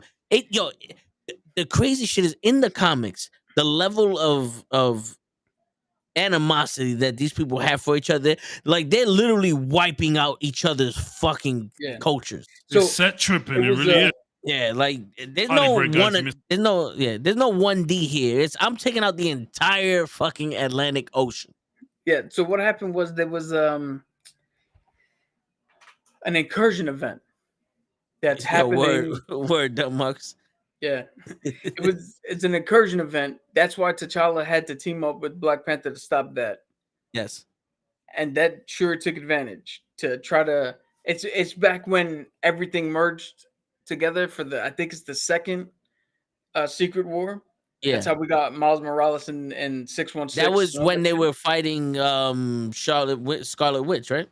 Or this is right after the whole House of M thing. This is way after House of M. Okay. Because I know the Phoenix Force, when Namor was one of them, they were trying to rebuild Utopia. Yeah. And it was one of those things where it was like, this is the place for mutants to go to live free, and you're going to come here. Like, you were forced to live free in Utopia as a mutant. And some of them like, I don't want to go there. And like they were being ran by mutiny. It was like, I'm gonna protect you, even if I have to kill you to do it. Yeah. Because it was bad for them. Yeah. But so the incursion event happened. Yeah. Battle World happened, where Doctor Doom took over and became the absolute god in Battle World. And one of my favorite lines, Doom is sitting there all encased in white. And he was like, I have tasted godhood and found that it is beneath me. You want to talk about some cocky shit? Word. So, what do you call? Doom is there. Doom's so powerful, he has Reed Richards willingly working for him as part of his fucking cabinet. So T'Challa gets, that's when he first gets the gauntlet. He gets the gauntlet to deal with Doctor Doom. It's the only way they could stop him. Then he also fucked with Namor because, you know. My man said, "All right, we're gonna stop Doctor Doom and fuck up Atlantis." Now, for anybody wondering, the original Illuminati had Namor, had Black Panther. It's Namor, Black Panther, Doctor Strange, Iron Man, Mr. Fantastic, and Professor X. And they're the ones who decided to fucking. Matter of fact, they were talking about what to do with the Hulk. With Hulk, are we gonna say this? Left. Yeah. T'Challa left before the decision was made. Yeah. And then when he left, they made the decision to send his ass off to space. It's funny because Namor was like, "Yo, wait a minute, though. I think one of the reasons like they continued the beef or whatever, Namor was like, yo, look, I get it. He's a little nuts, but he could help us out a lot. So he actually was like, let's not send him that. I think they ended up sending him anyways. And you know, when Hulk came back to kill the whole Illuminati, there was a moment between him and Namor, and he's like, you let me slide, I'm gonna let you slide, but don't get in my fucking way because I'm literally killing motherfuckers. Now, there was also a moment where so all right, so during the Avengers versus X-Men, the Jean Grey's daughter was supposed to be the new Phoenix, and they split up the Phoenix Force into 4 people: Colossus's cousin, Namor, and Cyclops. Right? It wasn't Magic. In Magic, yeah, isn't that Colossus? That's his sister. Okay, I'm sorry. So at this point, Cyclops and someone else, I forgot, kicked Xavier out of the X-Men. He was no longer leading it. But he was going around knowing that they were the Phoenix, trying to convince Avengers and mutants alike to fucking band together to fight these people. One of the people that he went after was the Hulk, who was living already in solitude. You know, and this is an old Hulk. So that's why I asked you if this happened before or after Planet Hulk. Or, you know, when they shipped him out and shit. Well, the Phoenix Saga, when they asked the Hulk to come help. Because they had the Scarlet Witch and they were afraid of her. Yeah. Because this happened right after House of M, where she said, no more mutants. So I think time was, House of M was like in 2010, I want to say. And then X-Men versus... It was either shortly after or like 2015. I can look it up, the exact dates. Yeah. Hulk It's spared Xavier. been a while since I had to. Yeah. House of M was it was 05. Jesus. 05, yeah. You were close. So then the X-Men versus the Avengers was either 2010, 2015, somewhere. I know that was after. What was the actual starting point? Was it one of those like they respected each other and then it was like, yo, bro, I don't like you. Is this one of those? 2012 was the X-Men versus Oh, there you go. The Quan just confirmed that. Yeah. So there were always a rivalry between the two because it's two nations that are so similar to each other, with two leaders that are so similar to each other. But the real beef came with the Phoenix Force thing, with the X-Men versus the Avengers. That's when the real shit hit a peak. It hit a peak. Do we see Namor more in the MCU? I think so, because he's connected with the Fantastic Four. He's connected as a mutant. So and also like we got the Eternals. Like the Eternals are fucking like they're also connected with Namor in one way or another. You know, I hope we see him more, but I think we should. Let's get back to the era of the big bads. We got Kang out there. So looking in physical don't think- peak performance. I don't think we're gonna see more of them. you I think this is a hope. one and done? No, not a one and done. I think this is we see him in here, and we don't see him again until 6 movies later, and We then we don't need- see him again like until the a Avengers movie. Infinity Okay. War type Yeah, shit. maybe Yeah. maybe he gets his own movie, maybe he doesn't. Yeah. But I feel like there's so many. A lot of new faces. Yeah, there's so many new faces that. All right, so Kevin Feige said that Phase 4 has been a reintroductory phase where fuck everything, we're just gotta introduce all these new characters. So they weren't worried too much about continuity and linking everything. It's just we gotta explain Shang-Chi. We gotta explain Miss Marvel, She-Hulk, Kate Bishop, Moon Knight. Moon Knight, Sylvie, He Who Remains, Kang, the The one who's TVA. left. Yeah. TVA, uh, Lady Thor, fucking all these things that they gotta fucking introduce. The gods, the Greek gods. Yeah, White Vision, White Vision. who's getting his own Vision Quest thing, which I am excited to see. yeah, including the internals and all that. I think what they've probably to the detriment have It's a lot. done is It's a lot. they turned around and said, "Hey, we no longer have Widow, we no longer have Cap, we don't have Iron Man, which is only 3 people. So take 75. Yeah, we don't have those 3, so let's replace them with 82 motherfuckers and hope nobody notices." So we don't If- see a hologram Tony Stark chilling with Riri. Yes. We don't I see wouldn't. that. Yo, if I wouldn't if because again, unless they can give a reason that Within the MCU, of course. Yeah. because yeah. here's the thing, in the comics, Riri Wilson was so obsessed with Iron Man, she went in and took his tag, and there's a whole thing with her and Tony. In the MCU, why unless she steals it from Morgan, why would Morgan not be the one Yeah. who's now what the fuck they call Maybe I think she they call the finds some. protector? That's Maybe the she suit. finds some peace. Like Yeah. it has No, him in there like a Jarvis type. Well, But I you mean, know the I suit doubt we'll see the that. suit that the suit that Gwyneth Paltrow wore. Mm-hmm. I don't know if they called it protector or it has a name in the comics, but they called Yes. it something else. Morgan finds that, What is that? and that's the suit Go ahead, that- my bad. that has the Tony Stark shit in it.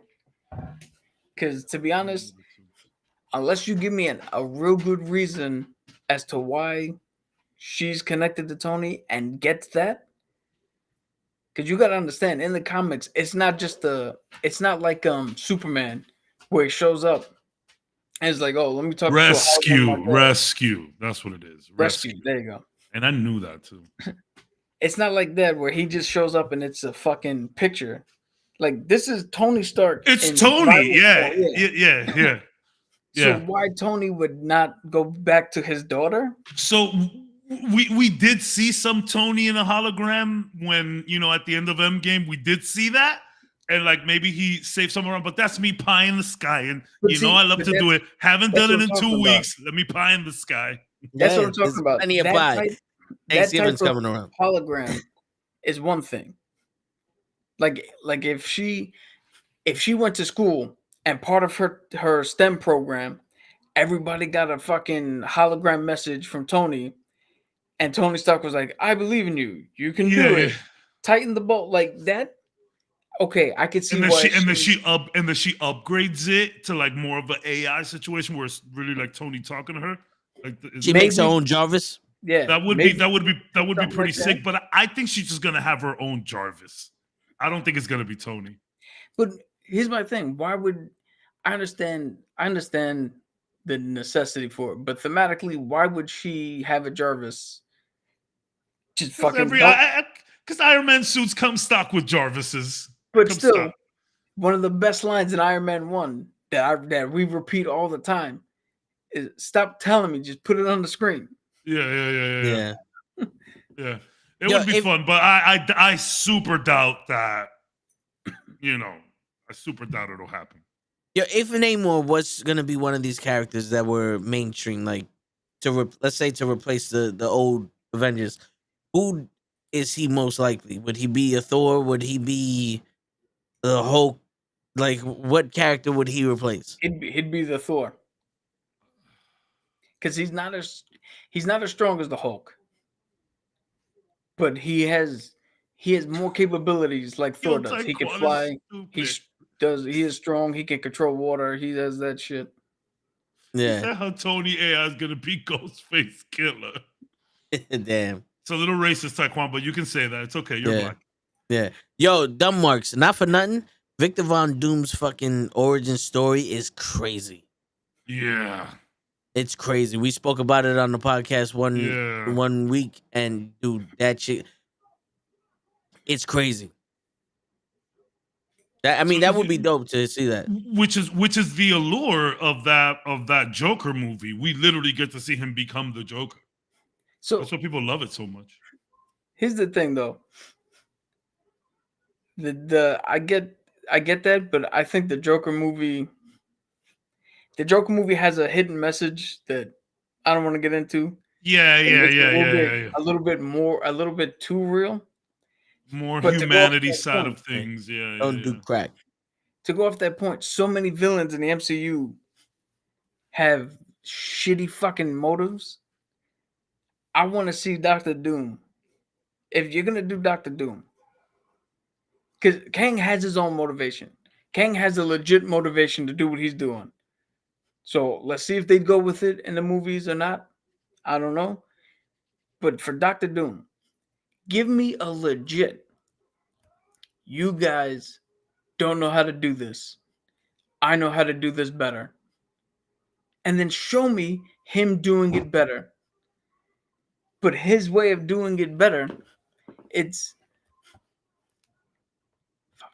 dumb also marks. like Close your ears, because I'm about to say something about Black Adam. So close your ears. I'll wave when I'm done. this is a spoiler podcast. Yeah.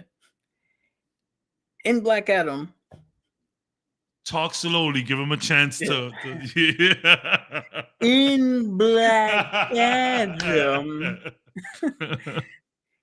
we get they go out of their way to show just how stupid the Justice Society is. They literally are more concerned with saving the people who are overrunning this country than dealing with anything else. Yeah. And Black Adam is like, no, fuck that. I'm gonna kill these guys. And you see how the people love him because they're like, yo, he's actually getting shit done. Yeah. So Doctor Doom is that character. Doctor Doom is the guy who you might not like how he's doing it, but it's working. He's doing it. But now here's where the twist comes in. Because again, I just said that the Justice Society, they went out of their way to show how stupid they are. When you do it in Marvel, the opposite argument has to be just as strong. All right, I will. The opposite argument has to be just as strong. And the situation has to be one where the heroes are going to be like, all right, we see what you're doing. We have a slightly better way of doing the same thing. Yeah. It's hard to explain, because if you watched Black Adam, one of my problems with it is you guys are here to stop Black Adam. Black Adam doesn't know what the fuck's going on. He's not here to destroy shit. You said he is. He's not. His main goal is to take out these people who are overrunning his country. So why not get rid of the motherfuckers overran the country and then go deal with him? That's what they're going to have to do with Dr. Doom. Turn around and go, okay, I see your point of view. Yo, can we unmute Dumb Marks? Not yet. Okay. I see your point of view.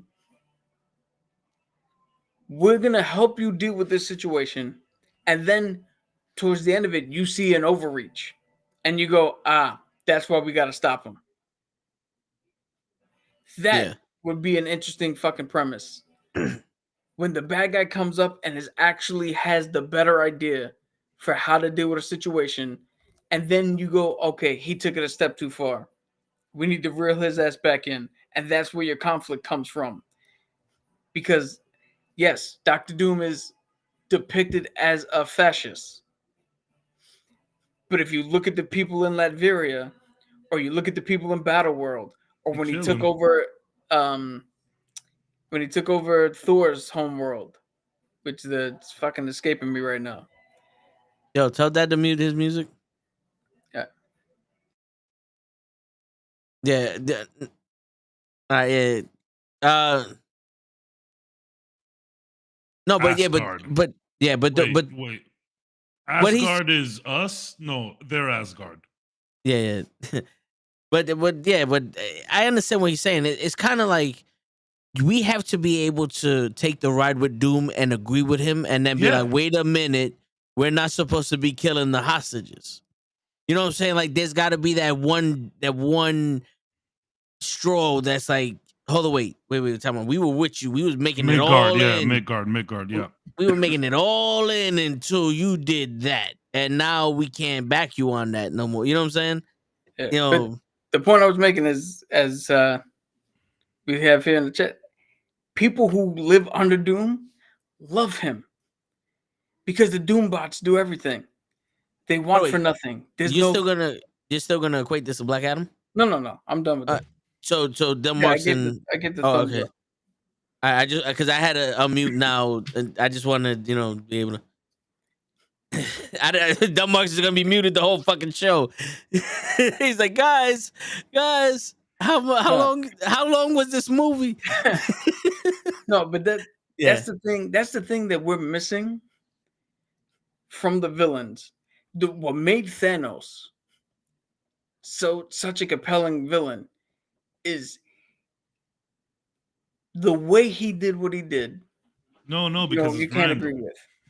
But his underlying theory of overconsumption makes sense. Yeah. It makes sense that we're gonna outrun the resources we have, so we have to do something drastic. It's an argument that me and one of my friends have, where when I used to be into politics and all that shit, I stopped caring. But when I was there, he was middle, and I was way over to the left. And he was like, "Yo, your policies are too drastic." And I'm telling you right now, not even that hot. I'll tell you right now, my policies were just give everybody health care and make sure everybody can go to school. It wasn't even fucking to him. I was far left. To me, I was left center. Yeah. But anyway, middleist. yeah. Real quick, guys, before we continue, there's Imperious Rex.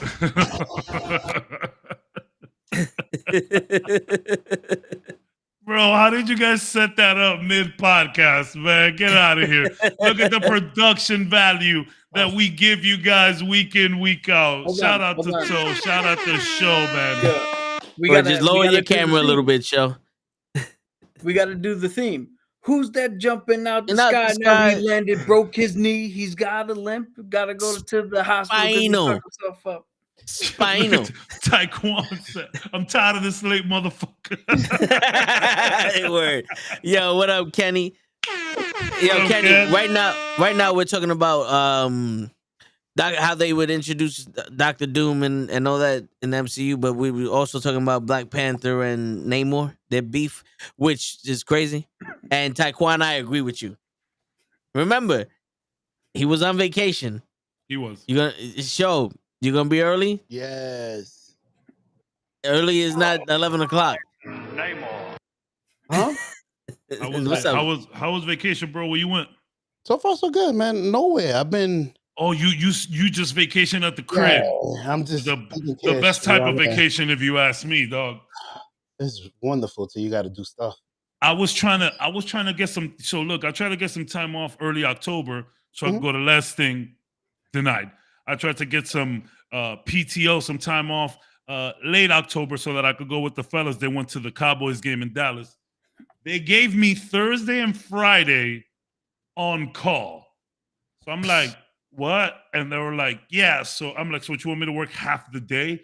They're like, not really, but like, just leave your computer on and, check in on your emails. And if there's a sale to make it. And I'm like, all right, guys, I'll take it. But I couldn't go anywhere, but it was still kind of chill to just have, a little time to like just relax. But like, even on time off, guys, with as busy as I've been, and I'm like, yo, can I just get like a week? And I've been trying to get this PTO forever. They still were like, yo, just, make a booking. I'm not going to lie, though. That's how I get paid. If a booking comes in, I'm making the booking. But like, sometimes the best thing to do is just stay home. It's crazy. It's a crazy world out there, man. Rappers getting shot in dice games. It's a crazy world out there. Dude, I've told this story before, but the first vacation I ever took at my last job, my boss called me to cover those fucking days. Yo, I was like, I can't cover myself if I'm on vacation. Like I literally had to stay. Like I had time off. I was in the house, but I still had to be on the computer. Like I still had to and I got a few sales. I'm not gonna lie, and great, that's good for my check. But like, I'm like, dog, I can't just give me the time off. And granted, maybe I'm being a little messed up because in June I took a whole week off. Sue me. Oh, but damn. Yo, do you know with America is one of, if not the only country where vacation is not like something that regularly gets fucking handed out. Exactly, yeah. Everywhere else in the world, I've been over in Europe. I've lived in Europe, and mostly in Europe, vacation is something that employers put in to give motherfuckers a break. They're like, hey, get the fuck out of here. Go fucking do something. You've been in here too long.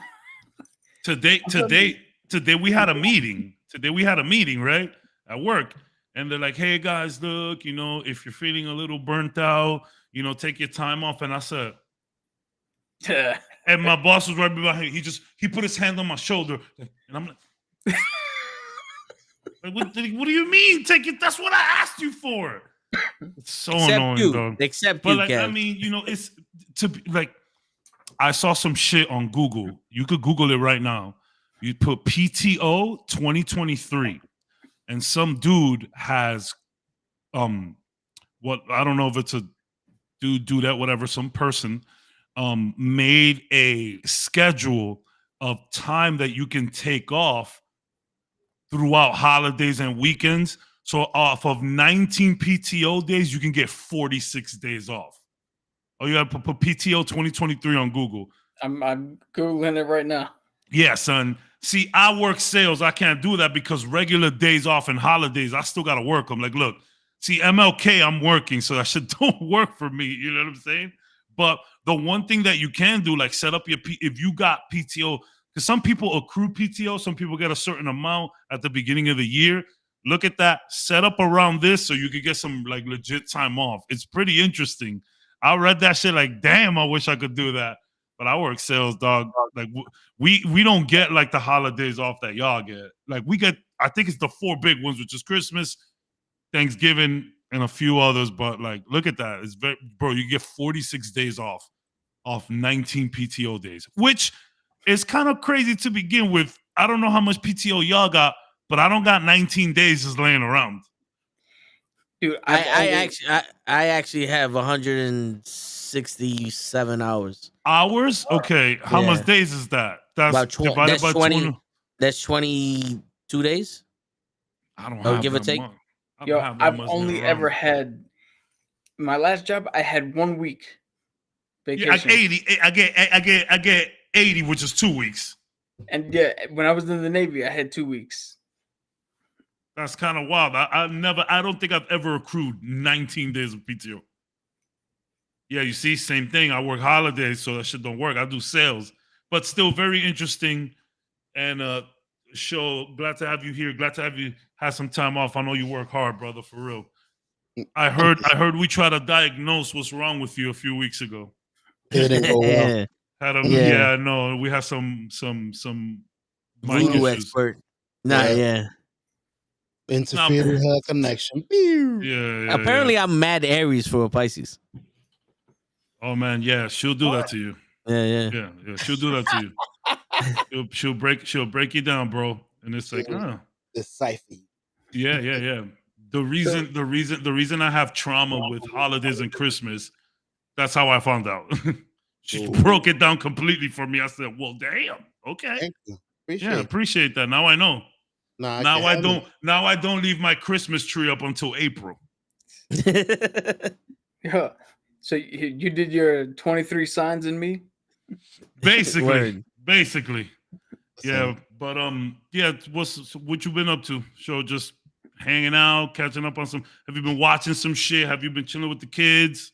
It's been the first 2 days, so it's just. So you fresh? Yeah, I'm just fresh. I haven't started anything. I fell asleep late, so I woke up late. It's just fucked up. My days is fucked up. Played around with the kids. Enjoyed the kids. Helped them cook dinner. Chilled. Nice. Enjoyed life. Good, man. I'll be telling the job, be like, I need a life day. They're like, what is a life day? I'm like, a day to take care of my life. Yeah. Like legit what you hear, like on Saturdays and Sundays, there's a lot of shit that's closed and that you can't reach out to. Like sometimes, like I wish I could have a weekday off. I hate working Sundays, but if you're gonna give me Sunday through Thursday with Friday and Saturday off, that's fantastic because I can take care of a lot of shit on Friday. Friday's a good day to handle stuff. Friday is not just for partying. It's a good day to handle stuff. Ideally, if I could have like Sunday, Monday off, I would love that. I like that. I like having a weekday off. When I worked in T-Mobile, it was always a weekday off. It was random. It could be Tuesday, it could be Wednesday, it could be Thursday. There was always a weekday, and I would just handle shit around the crib. I don't live with nobody. You know what I'm saying? Like I gotta clean, I gotta cook, I gotta pay the bills. Like I wash and dry. I'm like a single mom. You know what I'm saying? Right. So like when shit needs to be done, sometimes you can't get access to people on Saturday. I had that leak in the roof, in the ceiling of my bedroom, and it was hard to get somebody out on Saturday. I legit had to take time off of work to get that done. Yeah, it's crazy. I had that. But glad you got some time off, Show. Yeah, bro. I am too. I'm just shell shocked, I guess. I don't know what to do. I'm like, it feels so good. What do I do? Wake up, just have a beer for no reason. Yeah. Should I clean? Nah, but it's cool. I want to enjoy it. I know it's gonna go fast. I know I'll be back to hell. So it's nice to be here though.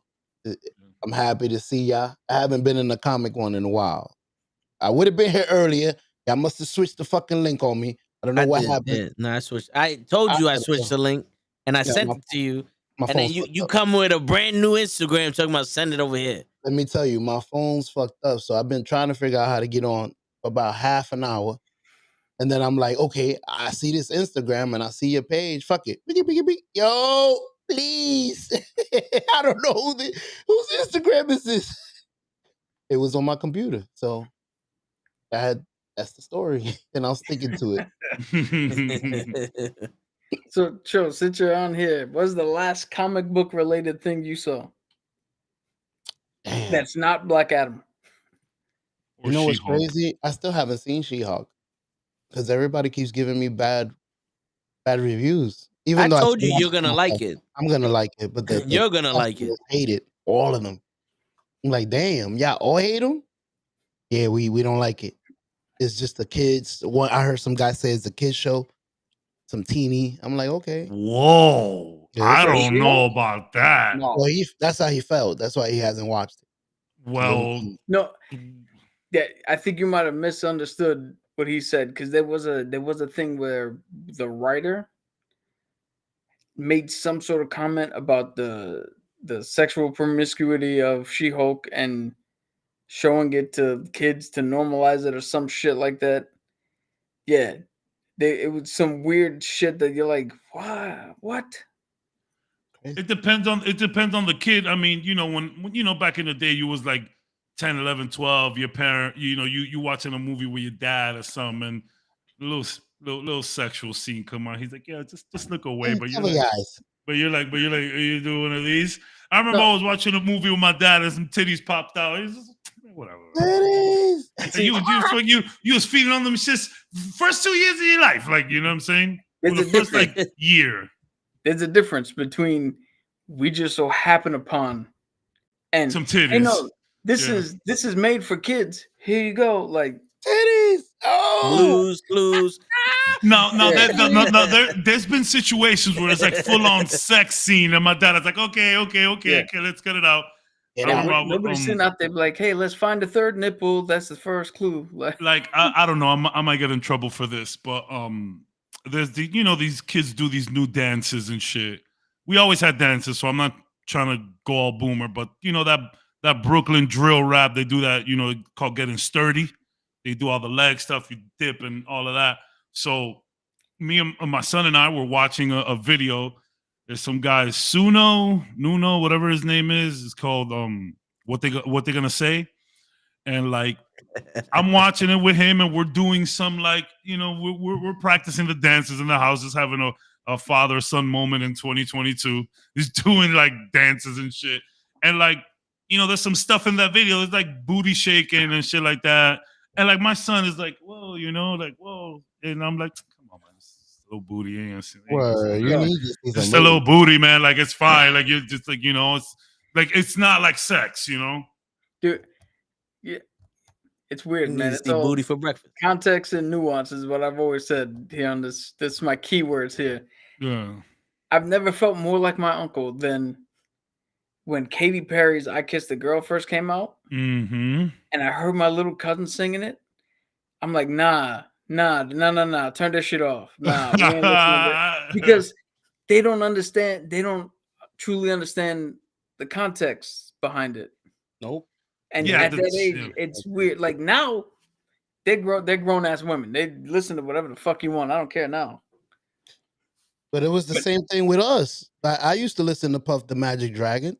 I'm like, it's so cute, Puff the Magic Dragon. Yeah. And it's about drugs. Yeah. But here's the difference. Word. So, I don't know if you have this, but the way I came across that song, Puff the Magic Dragon, was an actual animated show. That was the intro song to the show. The cartoon, yeah, me too. It wasn't like I was sitting in the living room watching people shoot up and get high. And that's all. I see. I get the difference. Toe's giving somebody the evil eye. No. You mentioned You mentioned the cousins, like they're grown ass women. That evil eye was for the universe. Okay. Ain't that grown? Get away from my way. I know I saw it because you legit looked at the camera and was like, y'all ain't that grown. Ain't that grown, motherfuckers. They're close. One of them is close to 30. But they ain't that grown. That's my age. All right. 45. I thought you were gonna say like 16, 17. No. Fuck No, that. they're legit all over. These are adults. Yeah. These are adults. No. Stop being such a toxic male, Toe. Space bar. Fuck that. Stay away from my little cousin.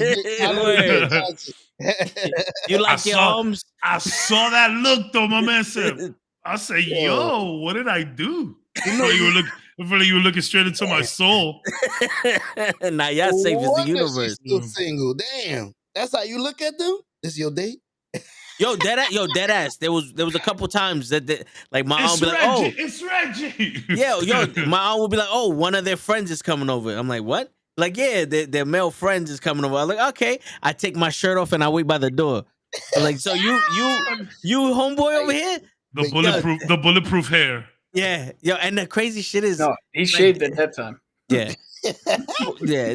I'm lazy now, but the crazy shit is, my cousins are so fucking awesome that when I do it, they don't get embarrassed. Hell nah. They already told actually them about start you. laughing. They're like, "Yo, this nigga's crazy," and it's Yeah. beautiful. That's funny though, because Yeah. it's like they're 30. You know what I'm saying? You're like, it's cute. Oh no, I did this to them when they were teenagers. Oh, okay, gotcha. Yeah. I'll do it to them now. I don't give a shit. Well, now it's even. I don't know if it's more problematic now or back then. I think they handle you like me, I can bro. I can see You it now. explain it to them. I'll be at their wedding, no shirt on, and be like, "I object." That's what I'm saying. They explain it to them way before. Yo, I got a cousin. He's crazy. It's got like a tearaway suit. You just He's always naked. He's always threatening people. We 45. He's gonna threaten you. Like, yo. Yo, I have a legit question. It looks like we're like finishing and we're wrapping up Black Panther and Namor. We spoke a lot about it. We actually stayed very much on topic for a while. So, yo, kudos to all of us. But then show comes in and deviation, which is great. This is what we appreciate about you. But what do you guys think about the Henry Cavill Witcher news? He's done with Witcher. There's no season 3 of him. Or? Season 3 is still him. It's recorded. It's wrapped. But season 4, it's Liam Hemsworth. Yeah. So his brother. Which they look the same. They probably did reach out to Thor, and he's like, "I'm in the MCU." That's cute, but unless you have $150 million for me, no. But so I've been saying to people. So look, first of all, I'm not one of those crazy people that think The Witcher's dead to me. I'm gonna keep watching The Witcher. To be honest, even with Henry Cavill in there, I've been a little bit I was worried about season 3. Now, season 2 was not terrible. There was some big changes, but there was a lot of cool stuff in there. So season 3, I was a little worried. I mean, I'm down with Liam, and I'm gonna watch The Witcher just because I love that world. Now, I've been telling people, that Superman check must have been fat, but I think I know what the real reason is, which we've mentioned on this show, Cap. I think they got tired of Henry, and Henry got tired of them. Henry's like, yo, bro, that's just nowhere near the books. Like, that's not even part of Geralt's character. Like, Geralt will never do and say that, bro. Stop this. And I think there was just a lot of, what is it called? Creative differences. Yeah. I think there was just a lot of that. And they were like, dude, I'm out of here. Yo, I brought up earlier that I'm even more cynical than I've ever been. Yeah. And nothing's gonna. It's shit like this. You have an actor. No, you have an actor who knows the fucking material. Who respects the material. Who respects the material. I understand that you want to write your own story and create your own thing. You can do that within the realm of the character and the IP that already exists. If you don't like the fact that you have somebody who's passionate about it and his passion is taking away your vision, one of two things I say. One, figure out how to add the necessary components to your vision. Or two, why are you doing this? They've said that they don't even like the source material. Some of the writers and directors that they didn't like the source. Why are we making The Witcher? Yo, here's the thing. We gotta stop with this shit. If you want to write movies and TV shows, write a movie and a TV show. Do not fucking come into a established property an IP already, that you don't like and try to do something with it, unless there's something you don't like about it, and you have what you think is a good twist on it. If you have a good twist on something, by all means, come in. Let's see what the fuck you do. But the more I hear about, I don't like the character, I don't like this whole shit, but I'm doing the show anyway. what the fuck is the point? So I have a question, Cap, because it's not like the Witcher IP was like really like in circles that much by the time this show came out. The Witcher 3 was released in 2015. The books were released way before that. But like, I don't feel like people were clamoring for Witcher shit. So someone wanted to make the show. Someone liked the material enough to wanted to make the show. So I don't know if they're lying or just making shit up about the writers not. But I mean, obviously there's a lot of writers, and it's like someone had to have liked this and thought it was a good idea. Like, I don't want to talk about things that I don't know and I don't have all the info on, but I'm willing to in bet. season 2, like the excitement on Henry's face from season 1 to season 2 is drastic. And he wrote about season 3. He was like, yo, this was a grueling season. It was a long haul. There was ups and downs. Thank you for everybody who stuck around. But like, clearly something changed here. So me, without having all the information, based on attitudes and what I'm seeing and what I'm reading, I have a strong feeling that it was the creative differences between Henry, who appreciates this character, who appreciates the lore, who has played Witcher 3. And yes, Witcher 3 is just fanfic. Witcher 3 is way after the books. They just use the characters to make a beautiful fucking game. And the Witcher 1 and 2 as well. But like, Henry respected it. That's what you can do. Because the right, game fanfic. The book. Yeah. So what I suspect happened is this. I suspect somebody went into an office and said, Henry's pissing me off. No. Well, I'm going before that. Okay. Somebody went into an office and said, what's popular right now that we can make money off of? So that's what I'm saying. I don't think Witcher was there. No, somebody went, hey, what about The Witcher? It's a popular video game. My nephew plays it. Okay. He won't shut up about it. I see what you're saying. And they looked into it and went, you know what? Nobody owns the rights to that. We can do it. And then they hired writers. And the writers came in and went, what are we doing? Oh, it's a fantasy drama about a dude who hunts demons and shit.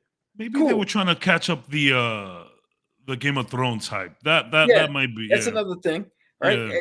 This is our version of Game of Thrones. Cool. Let's write our version of Game of Thrones. Yeah. And then they hired Henry Cavill, who heard about it.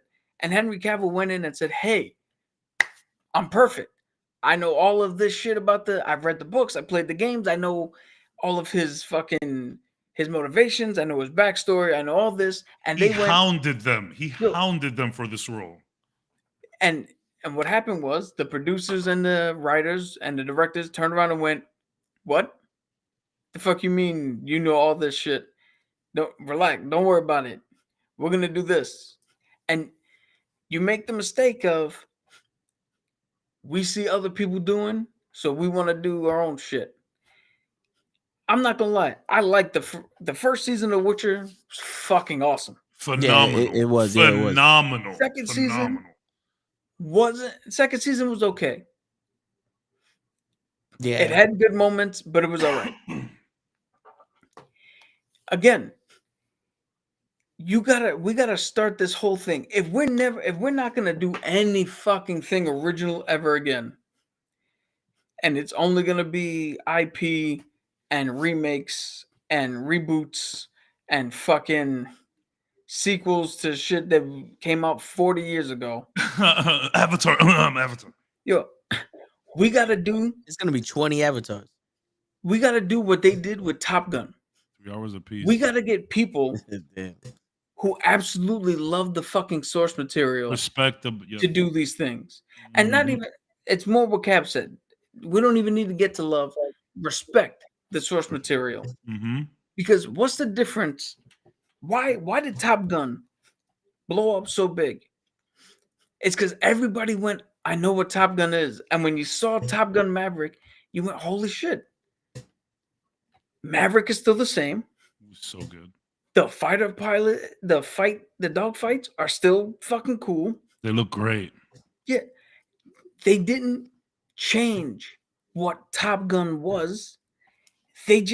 Everybody in there was like, yo, this is the natural progression of what the story is. And you know what people are not saying? you know, the Prey was woke and the MCU and all that shit. I've not heard one think piece about the fact that there was a female fighter pilot and that she got picked over fucking Hangman to go do the fucking run. And all that. Nobody's talking about it. Why? Because it didn't push any bullshit. That wasn't the point of it. The story was good. She was a good fighter pilot. She was a good fighter pilot. It made sense. Hangman was a fucking dick, and his whole story was he'll leave you out to dry, so you wouldn't take him anyway. Like, we need, if you're gonna only do shit that exists already, get people who like the shit that exists already. I was watching at the very least, if you're not gonna do that, take somebody who can see what the original IP is and go, oh, I'm inspired to do this with this franchise.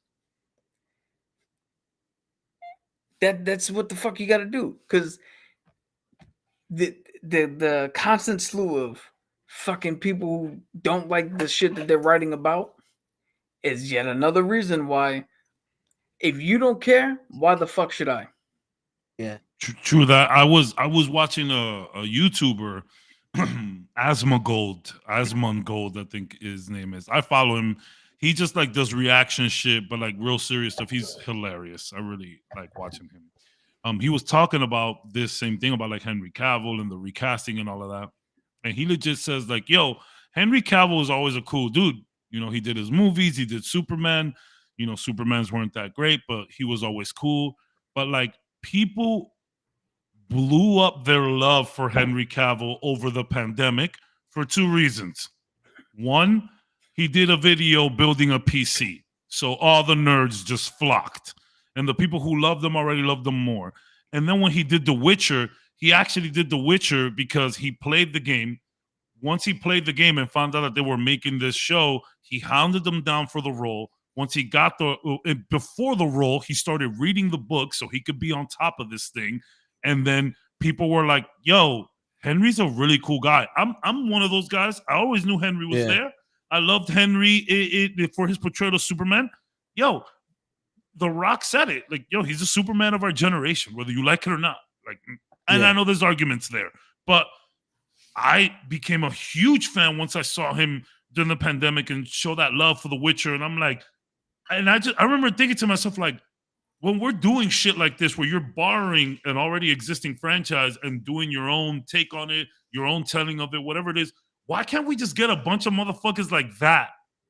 Like, who actually know the shit, love the shit, and want to be in it.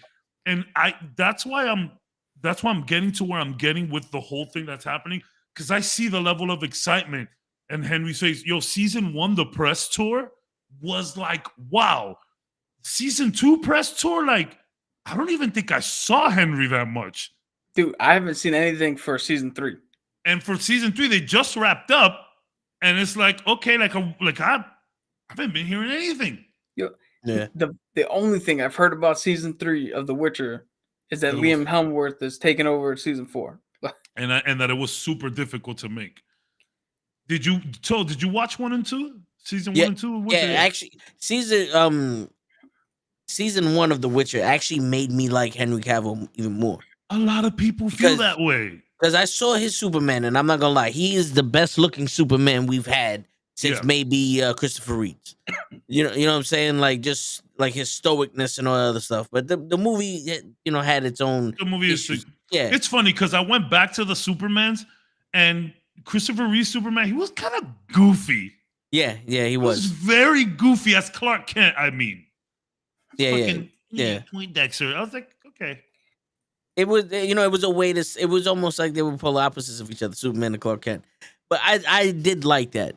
And then I see The Witcher, and I'm like, yo, this guy's not he's not a robot. Like, this fucking guy can act. He got some chops. Then I hear that like, yo, he's really into this shit, and I'm like, I can see that this guy's passionate about this. I'm not seeing Superman. I love when I see a character. And I go, this is the guy who plays Superman. He's in another thing, and I don't see Yeah. any Superman in it. Like I hear that's that. why I love Chadwick Boseman. When he played Jackie Robinson, I didn't see anybody but Jackie Robinson. When he played James Brown, I saw James Brown. That shit was incredible. Yeah, you know what I'm saying? So it's one of those things like, yo, I gain respect for this dude because he puts respect into his work. And then I see the videos of him getting hit on by all these women, and he's like, okay, I understand. I thank you, but I'm not here for that. Like the dude, like you don't win points for me for being humble, but it's appreciated to see like this guy is like, yo, I'm just here to promote Superman, and I understand you like how, but thank you. You know what I'm saying? It's just, It's a Not- perfect. super chill. Yeah, Like it's yo, a the whole per- it's- pandemic, he's just in his crib playing Witcher and building PCs. Yeah. Like yo, It's a good mix from seeing, you know, people that are just overly fucking into like flirting and all that other shit, and this guy's just like, yeah, well, I'm Superman. Or like the Mission Impossible shit. Like, yeah, you know, I got to work next to Tom Cruise, and they're talking about how big his muscles are, and he's like, yeah, I get it. yeah. I get it. And, Yeah, yo, by the way, I Mission felt bad Impossible. for him. They kept telling him to do the arm thing. Yeah. Tom Cruise was like, "Do it, Henry, do it." He's just like, "Okay." Yo, Yeah, man, I like Henry. I've said it here though. There was a rumor or the picture floating around that he was gonna be Doctor Doom, Oh man. and I said if he fucking did the arm thing as Doctor Doom, that's it. I'm You're there. You're there. I'm hooked for life, bro. Yeah. Yo, and you know he's been wanting to get into the MCU. I'm like, yo, give him any character he wants. Yo, it might be too easy, but he's got to be Captain Britain. Yeah, of course. He has to. The thing I think what made him so popular is when you find out, oh, he builds PCs, he plays Warhammer. He was playing World of Warcraft when they called him about the Superman role, and he almost missed it. You just like, oh shit, he's just a normal dude. Just a dude. Like, yo, when you take, that's the same reason why I like Chris Evans. Chris Evans, same energy. When you take the fucking mysticism away from as a movie star, and you boil down to, yo, if I have no doubt in my mind that if I was just standing in a line at a grocery store with my Captain America shirt on and Chris Evans saw me, we'd have a conversation about Captain America. Just two nerds, or well, one nerd and Chris Evans geeking out over that shit. And it'd be a completely normal fucking thing. It's same with Henry Cavill. You saw Henry Cavill and he saw you with a Witcher shirt on, you'd fucking bond instantly over that one thing where every other superstar in the world, you're like, yo, I don't even want to walk up to them. Where the fuck is their entourage? I don't want to say nothing. I might be misconstrued. Like, I would fanboy more for Cavill and Evans than like, I don't know, some like than RDJ. Momoa. Well, yeah. I have issues with Momoa. But like even some like Joaquin Phoenix. woman that everyone like praised. Oh my gosh, she's so beautiful. Oh, Gal Gadot. Something, yeah. Yeah. I mean, I like Gal. No. I would fanboy way more for Henry Cavill and Chris Evans than any of that stuff. Figuratively speaking. No, but you know what? You know what the thing is also a good example. If we're gonna tie in all the podcasts, like Bad Bunny wrestled, right? And he got so much praise because of how good he did in his wrestling match in WrestleMania, right? Logan Paul also wrestled. The difference between the two of them is Logan Paul's coming out trying to be a wrestler, where Bad Bunny was, they gave me an opportunity and I made the best of it. And Bad Bunny's just a good dude. Yeah. I don't really fuck with Bad Bunny's music like that. I'm an old school reggaeton head. Like I like 2006 reggaeton. I like that stuff. But like, he's just a good dude. Yeah. Rosario Dawson is a super nerd. Dude. And her doing Ahsoka Tano for Star Wars. Yeah. We saw a little panel where she was talking about it, and that made me more excited than anything because she loved the fucking show just as much as us. Yeah, when someone who's playing the character loves the character, You know, Yeah. you know what She you're does getting. video. She does wow. video game voices. Yeah. She be in all the nerd shit. She was all over the Defenders. Like she loves that. Yeah. You know shit. what? You know what makes? See, here's the difference, right? This is the level I'm talking about. Sorry for the Witcher rat, y'all. We No. took a turn. Yo, this is a nerd Yo, show. if Yeah. anybody knows the knuckleheads, we talk about anything and everything. Yeah. We Oh, go where the road and- fucking takes us. And I try, and we'll try to, grab onto the saddle and be like, yo, pull it back. But No. sometimes we put yeah. the window down and fucking Yeah. joke her outside the car. Yeah. But this is what I we just do. wanna This is where say the community goes. Just want to say before I get into this, I am gonna be bringing up the Wonder Man thing in a few Yeah. minutes. Yes. So- Good thing you remember that. So the thing with Rosario Dawson, right? You can have the best actress in the world come up and take over the role of Ahsoka Tano. All right? And people are still gonna be like, Yeah, that's true. Yeah.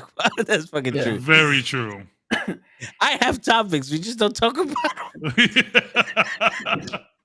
I promise we're gonna for phase 3 of the comic book podcast, we're gonna be a little bit more structured. Yeah. We're still in season 1. We're still Yeah. in season 1. Good. Yeah. so what I was gonna say is you can have an actress, the best actress, come in and play Ahsoka Tano. And it'll be good. People will still be like, hey, Ashley gotta, the girl who voices her in the cartoon should have done it and blah blah blah. Then you get Rosario Dawson who comes in and not only acknowledges the previous actress, but says that she wants to pay homage to her, but do her own thing and give the fans something that they can, a through line that they can see how we got from one to the other. And you're like, all right, it's still the same character that we know and love.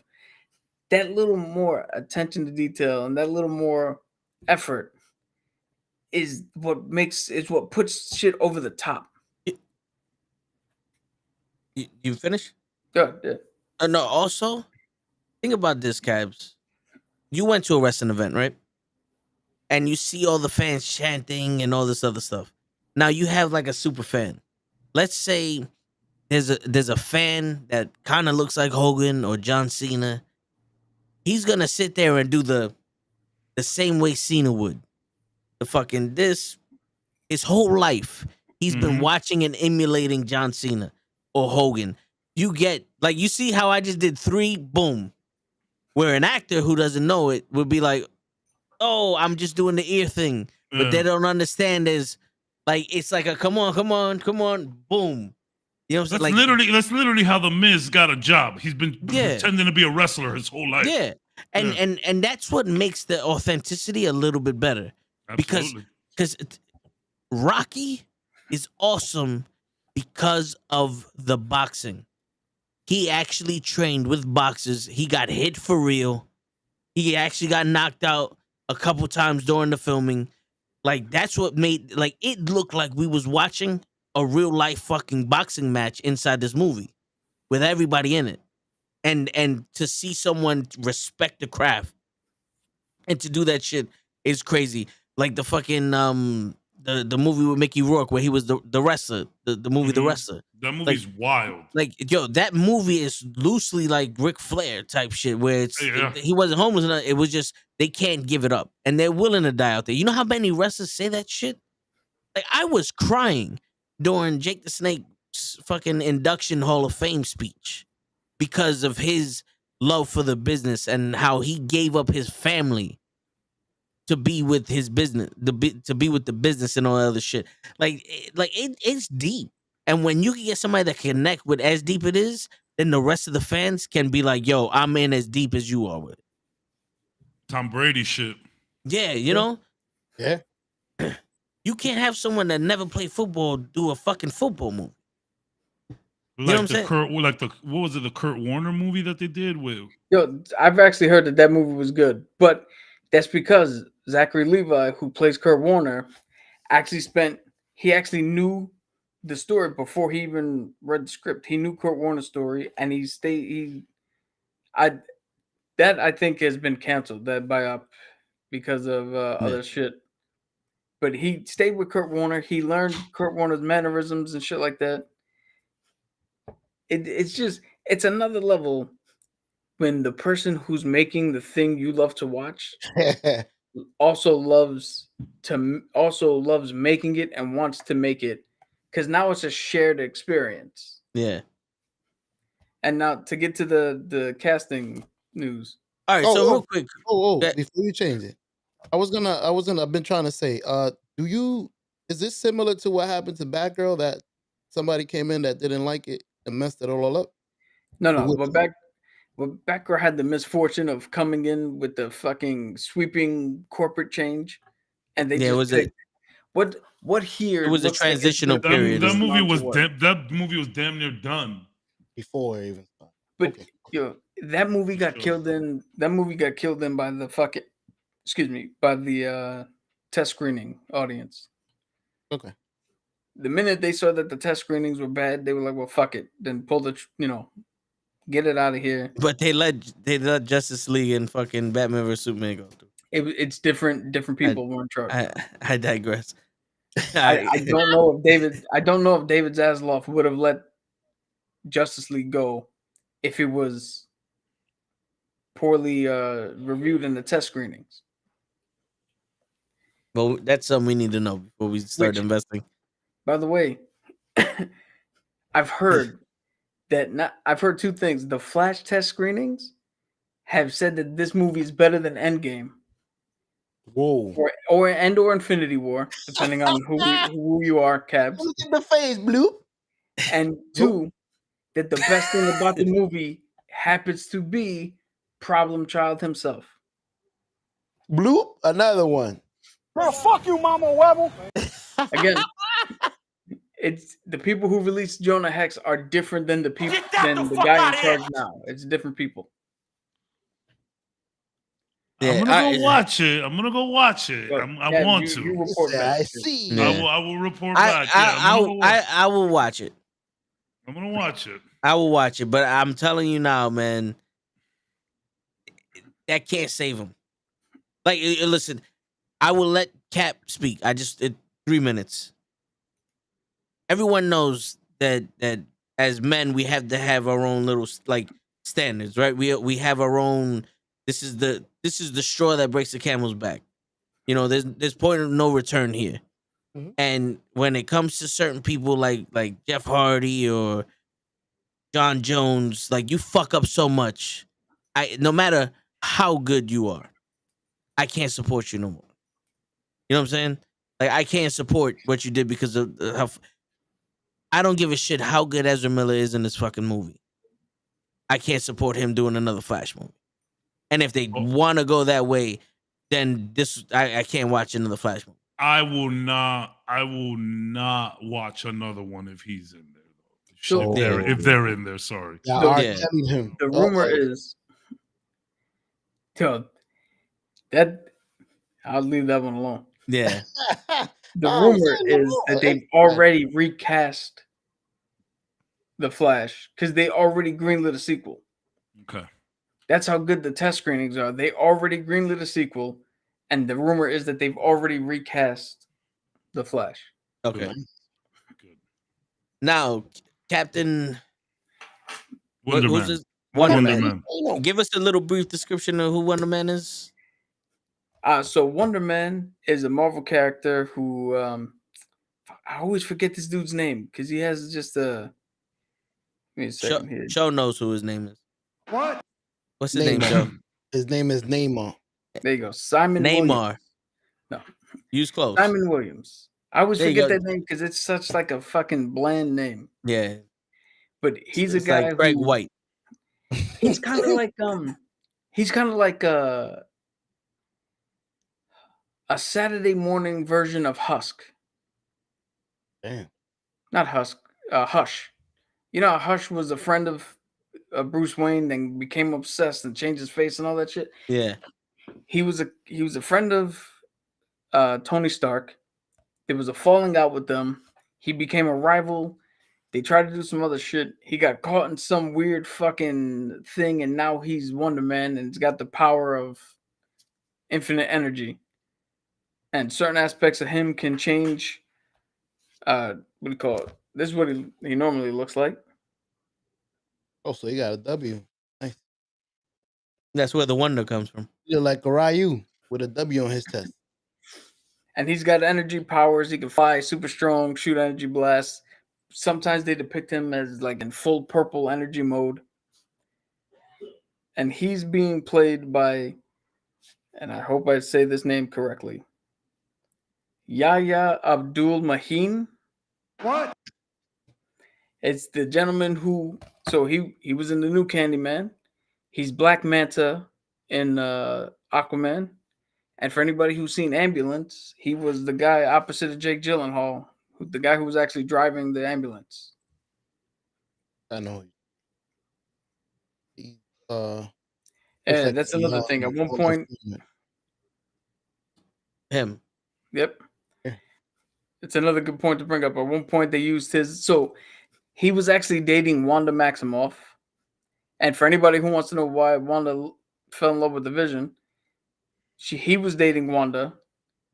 He supposedly died, and then Ultron used his brain waves to make Vision, and Wanda fell in love again with Vision, but really Wonder Man. Gotcha. I didn't know that part, that backstory. That's crazy. Yeah. So Okay, real quick, Wonder Man was white originally. yes. Okay, all right. I just wanted He's to. still, in every iteration I've ever seen him in, he's still depicted as a white man. And okay. to this, Is that what? Who asked that? Was that Taquan that asked about Wonder Man's casting? yes. Okay.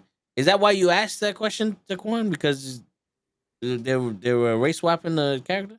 I'm surprised Even though they haven't gone crazy. even though in all honesty it shouldn't matter unless it's like the nuance that Cap would say, like Dr. Doom is from Liberia, whatever the fuck case may be, you know. But like that shouldn't really fucking matter. But is that why you asked? Yeah, there's been a lot of people talking about it.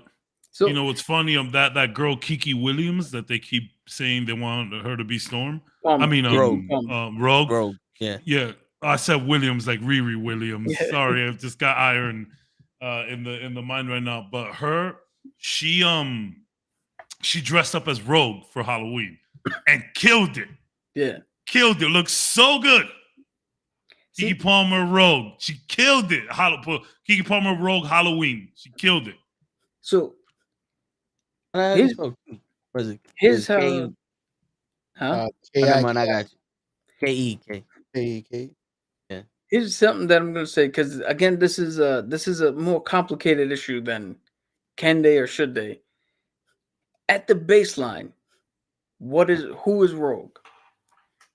Rogue is a Southern woman who has the ability to take life force and power and shit from people that she touches, which makes her a very solitary person. In that context, Kiki Palmer could play Rogue. Anybody could be Rogue, because Rogue's just a Southern woman who has these powers. There's nothing inherent that sticks her with being a certain race. Wonder Man, I think, is another character who there's nothing about his characterization that strictly sticks him with being white. Now, on the flip side of that, Captain America, and I've said this for years, a small underlying point of Captain America is that he was 6'4", blonde hair, blue eyes, white skin. The Nazis were trying to start the Aryan race, 6'4", blonde hair, blue eyes, white skin. They sent in to fight the Nazis what the Nazis thought was the perfect fucking specimen. Like there's an underlying irony to him, which is why changing him out. If I gotta explain to you why Captain America can't be black, like original Captain America. Yeah, you're either too young. The time period, hello, it just doesn't work. Now, with the context and nuance of a new Captain America, with the mantle passed down, with the hopes of bridging gaps and continuing on, then yeah, but original Captain America shouldn't. Yeah. But if Wonder Man is black, I hate if that Wonder we have Man to is talk black, about this. doesn't Vision have to be black? Because he's No, they just use his brain waves. Again, for the MCU, changing Vision is Wonder Man- non-binary, right? Exactly, Taekwon. Exactly. Vision, I don't know. Because he's an android. He's an android. Yeah, but Vision is only. Here's the thing: Vision has only been ever depicted with either Wanda or his own wife that he has his family with. Okay. He, to my knowledge, he's never been depicted any other way with his sexuality. in the show. But He to was be white. fair, he is an android, and I don't think sexuality means anything to him. Yeah. Okay. But I've seen a video already of a dude who was not coming at this from a racial standpoint. He was coming at a standpoint of he thought that Marvel was done being woke and just changing shit for the sake of changing shit. And he was just saying that the fans don't want, like, fans of Wonder Man just want to see Wonder Man, the Wonder Man that they know, the white dude with the black hair, and that they only change for woke purposes, which is the argument that I heard. But this is a thing where we now have, as consumers, you don't want to you don't like what they're doing? Stop watching. Because the thing you don't understand is when you turn around and complain about it, if you've watched it and complained, you gave them the money. They don't give a shit. If you don't watch it and complain, you're going to put eyes to it. They still get the money. Yeah. The biggest way to get shit to stop, don't mention it. Don't give them money. Pretty much act like it doesn't exist. And then if enough people just tune out, that'll speak more volume than you turning around and saying something, because it's not gonna stop. It's not no woke shit, man. Google whitewashing in Hollywood. Yeah. So you could go down a crazy fucking rabbit hole, because when a white dude do it, it's fine. But yeah. And you know, the crazy shit is this. Look, I'll be the first one to tell you, I didn't think Chris Evans was going to be a good Captain America. I didn't think he had the look for it. He didn't think he was going to be a good Captain America. That's the funny part. You know what I'm saying? Like, you could ask Cap. I was like, I didn't think he had the look for it. But he is my Captain America right now, besides Sam Wilson or Vic Mackey, or whichever one you want to call him. You know what I'm saying? That was my Captain America. I didn't see anybody else being Anthony Mackie. I'm thinking of the Shield. You know what I'm saying? Like, that's my Captain America there. It's like when they made Halle Berry Catwoman, I was like, you know something? They made a hot chick play a hot character. I didn't even think about it. Like, I didn't. It was like, okay, it's cool. Who cares? You know, to be honest, Catwoman. to be honest with you,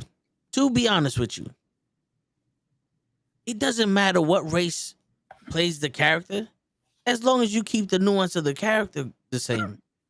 Like, if you completely change the character, like if Danny Rand was played by a black guy, and he never went to Kung Lao, but he just lived in the fucking South Bronx selling drugs, and just one fucking dude taught him canned food, because that's what we call it in the fucking Bronx. What? And he never, like, his hands don't glow. That's not the Iron Fist. Yeah, they cut it out. I understand you being mad, but anyone can be. The names are not racially fucking selected. You know what I'm saying? Like, I don't like, my name isn't just for one race. Everyone can be called Vincent or Victor or Emmanuel or Jonathan or fucking Leonardo or Joel. It's not just straight out like, oh, my name is so common. Jesus. You know what I'm saying? Like that's the crazy shit. Like, anyone can be anyone, especially when we're living in America, where we have the American dream, where anybody can make it. As long as the story makes sense, because you know, you can't be like, oh, I can't wait until Ryan Gosling plays T'Challa. Yeah. No, Now, like I hate when people Yes. don't let themselves understand something on purpose. Yes. It's on purpose because they get it. They Yeah. get it. They know why T'Challa can't be white, but they're Yeah. still saying it as a point to just because of everything that's happening. Now- Again, Google whitewashing in Hollywood, Yeah. and don't Now- ever talk to me about this again. Yeah. And Now, White Panther. now T'Challa can be light skinned. You know Sure. because he only has to be of African American descent. You know what I'm Yeah. saying? Like Steve Rogers, for the sake of his story, has to be white. Yeah, because But like, Captain America has been black before. yeah, He's Deal, from deal. Africa, bro. That's well, T'Challa, yeah. Yeah. No, Now- but yeah, No. Here's the thing. If T'Challa wasn't from Wakanda and was from South Africa, you have room to play with. yeah. Because South Africa is notoriously was owned by the Dutch, and Yeah. they have a population that's white, black, all that. There's a very select few of characters that can't be changed. Yeah. But there was one part of his argument that I did agree with, and is they are, forget the race swap thing, they are fundamentally changing some of these characters, and it's for the worse. Take Yeah. Luke Skywalker. Never in a million years would that motherfucker had grabbed his thing and threw it over his shit like it didn't matter. That should have never happened. Boba Fett, the baddest man in the fucking galaxy, is now Zordon to the fucking Power Rangers. yeah. Like, when you make incorrect change, Kaz is like the one fucking thing I don't know about, and you want to talk about I'm leaving in 4 minutes. Y'all can keep going. No, yeah, 3 minutes. no, but incorrect change or lazy change is bad. Just plain change means nothing. If you change, so this it's funny because I have not heard anybody say anything about Jonathan Majors playing Kang. We all loved him as He Who Remains. The one is We all left. know he's gonna crush it as Kang. The Ant-Man trailer came out and he looks fucking great, He looks incredible, bro. Oh my and nobody's saying anything about it. because they don't know who Kang is. But who the fuck knows who Wonder Man is? Yeah, true Wonder that. Man hasn't been featured in any fucking thing. It's just except the people. worst- People are used to seeing purple. You know, when it comes to Kang, so they're not tripping. But no, I completely agree. I'm just saying, bro. And this will be my thing. I really got to go to sleep. I was talking to some lady about at work, older Cuban lady. Cubans around here, particularly right wing and all of that. We started talking about The Little Mermaid. And something that the whole purist argument, and I brought this up, the whole purist argument, like, yo, the original thing is still there. Don't watch this new one. And then it's like, well, my point is that this is all propaganda. Propaganda for what? For inclusion? Like, how silly do you sound? And they were like, well, you know, I just don't like, they don't have to switch stuff. I'm like, mama, you're from Miami. What do you think about Scarface? She's like, I love Scarface. Well, yeah. The most notorious, a real person, the most notorious Cuban drug dealer of all time, played by a white dude. They literally tanned his skin a little bit. No one's saying, and then he goes and does it again, and does Scarface in New York, Carlito's way, and now he's Puerto Rican. Nobody says a word, but one black dude one black chick takes over a white characters like the job, and a fake one at that, and y'all tripping again. Google whitewashing in Hollywood and just don't talk about this anymore, because the white man been doing this shit forever, but now that black folks are doing this propaganda, it's woke, it's an agenda for what? Because if the agenda is inclusion, I'm all with that shit. That's not an agenda. Well, That's a goal, and you don't like that goal. Well, I'm now they're done with gonna that company. now they're gonna start swimming and be all over in the beaches and shit. Yeah, you Under know the what I'm sea, saying? you Like, can't be safe. like that's not an agenda. It's a goal, and it's an agenda that I can, and a goal that I can get behind. Yeah. Yes, People let's died include for more that people. goal. Yeah, you know what I'm saying? Look at John Leguizamo talking about back in the day when it used to be when Spanish actors could not get Spanish roles, which is exactly what I'm talking about right now. Yeah. So you know what I'm saying? Like, There was only Let one Spanish actor in West Side Story? like, Yeah, Rita Moreno. and that's because The they rest are couldn't played by hide Brits or it. Italians. They couldn't Yo, hide dude. it. Dude, you can ask Cabs. I always said Spanish people didn't exist until after the 80s. Apparently. We fought in every single war in this country, but we didn't exist until the 80s. So enough of the racial. It's not an agenda. And if you know what, if it is an agenda to be more inclusive with everyone, then I can so fucking get behind that. He said I could make that joke. That is actually a good like stand-up comedy bit. Yeah, that's a good stand-up comedy bit. Word. But yeah, bro. Enough of Yeah. that shit. Like, who cares? Yeah. Yo, and on that note, ladies and gentlemen, Wait. Final comment for you. you've been fucking talking this whole fucking show. I We didn't know. get Now one you word want to in. be quiet? Yes, no, that's real quick. Again. The earthquake in End Games, is that Namor coming out in this Well, movie? the little water thing that happened, they briefly touched on it, and they were like, "Oh, you know, there's rumblances in the water." That was an Easter egg / let's hope. That's an Easter egg. Let's hope. Let's see if it happens in the future. Yeah. This is the genius of Kevin Feige, and this is the type of genius I haven't seen in this new phase. You put something in like that, that's a throwaway line. Like the little kid in Iron Man 2. And then 15 years later, when somebody's like, hey, we could connect the dots with that, you go, yep, that little kid was Spider-Man. Yep, that was Namor. You just put the shit in, and if it comes up, you just go, yep, we did that from the start. Yep. And you lie your ass off. Lie to me, Daddy Feige. Lie to me. Lie to me. Is X-Men with Namor? When the legend becomes fact, print the legend. Yep. What'd you say? I said, is X-Men coming with Namor? I heard he was involved with them. Mutant. Namor is a mutant, so he will be the first official mutant in the MCU. He's official. He's not an X-Men. Kamala Khan is the first official.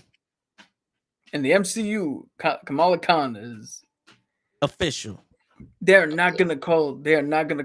I will put money down right now. They are not gonna call Namor a mutant or an X-Men in the fucking Black Panther movie. Are they gonna call Kamala Khan an Inhuman? That's a good bet. No, they're not gonna do that either. They can't. I don't think they can. I don't think they can call her an Inhuman. Contract shit. That's a good bet though, Cap. I want to take that bet, but it's a smart bet what you just made. I want to take it, but I'm gonna tell you right now, and I know you gotta go. I'm gonna be a little pissed if we just get done with an emotional scene, and then Namor shows up to you just undercut the whole. I said it. Remember, I said it before. I'm like, okay, we did the chord, we did it in Multiverse of Madness, we did it in Miss Marvel. You can't do it no more. I said it. You can't do it no more. Now I can see a situation where he's like talking about his past, and he was like, "You don't know what it's called. You don't know what it's like being called a mutant." I would love that, but you're making the smart bet here. I would take it, but you're making the smart bet. All right, sorry. On that note, hey, and on that note, show enough closing us out. Well, I had to. Yeah, show. And on that note, it's your friendly neighborhood knucklehead. Yep. Signing out. Peace, everybody. Thanks to everybody aggressively. Thanks for coming through. Hit that sub, hit that like. And we're on every. Yourself. Yeah. That's not personal to you, aggressive. That's just what we say to everybody. Yeah, we're on every day. That's what they say to everybody. Yes. Well, yeah, me and Toe mostly. Yeah. You feel privileged to go fuck yourself. For real. We give you that right. Yeah, it's for free. Yeah.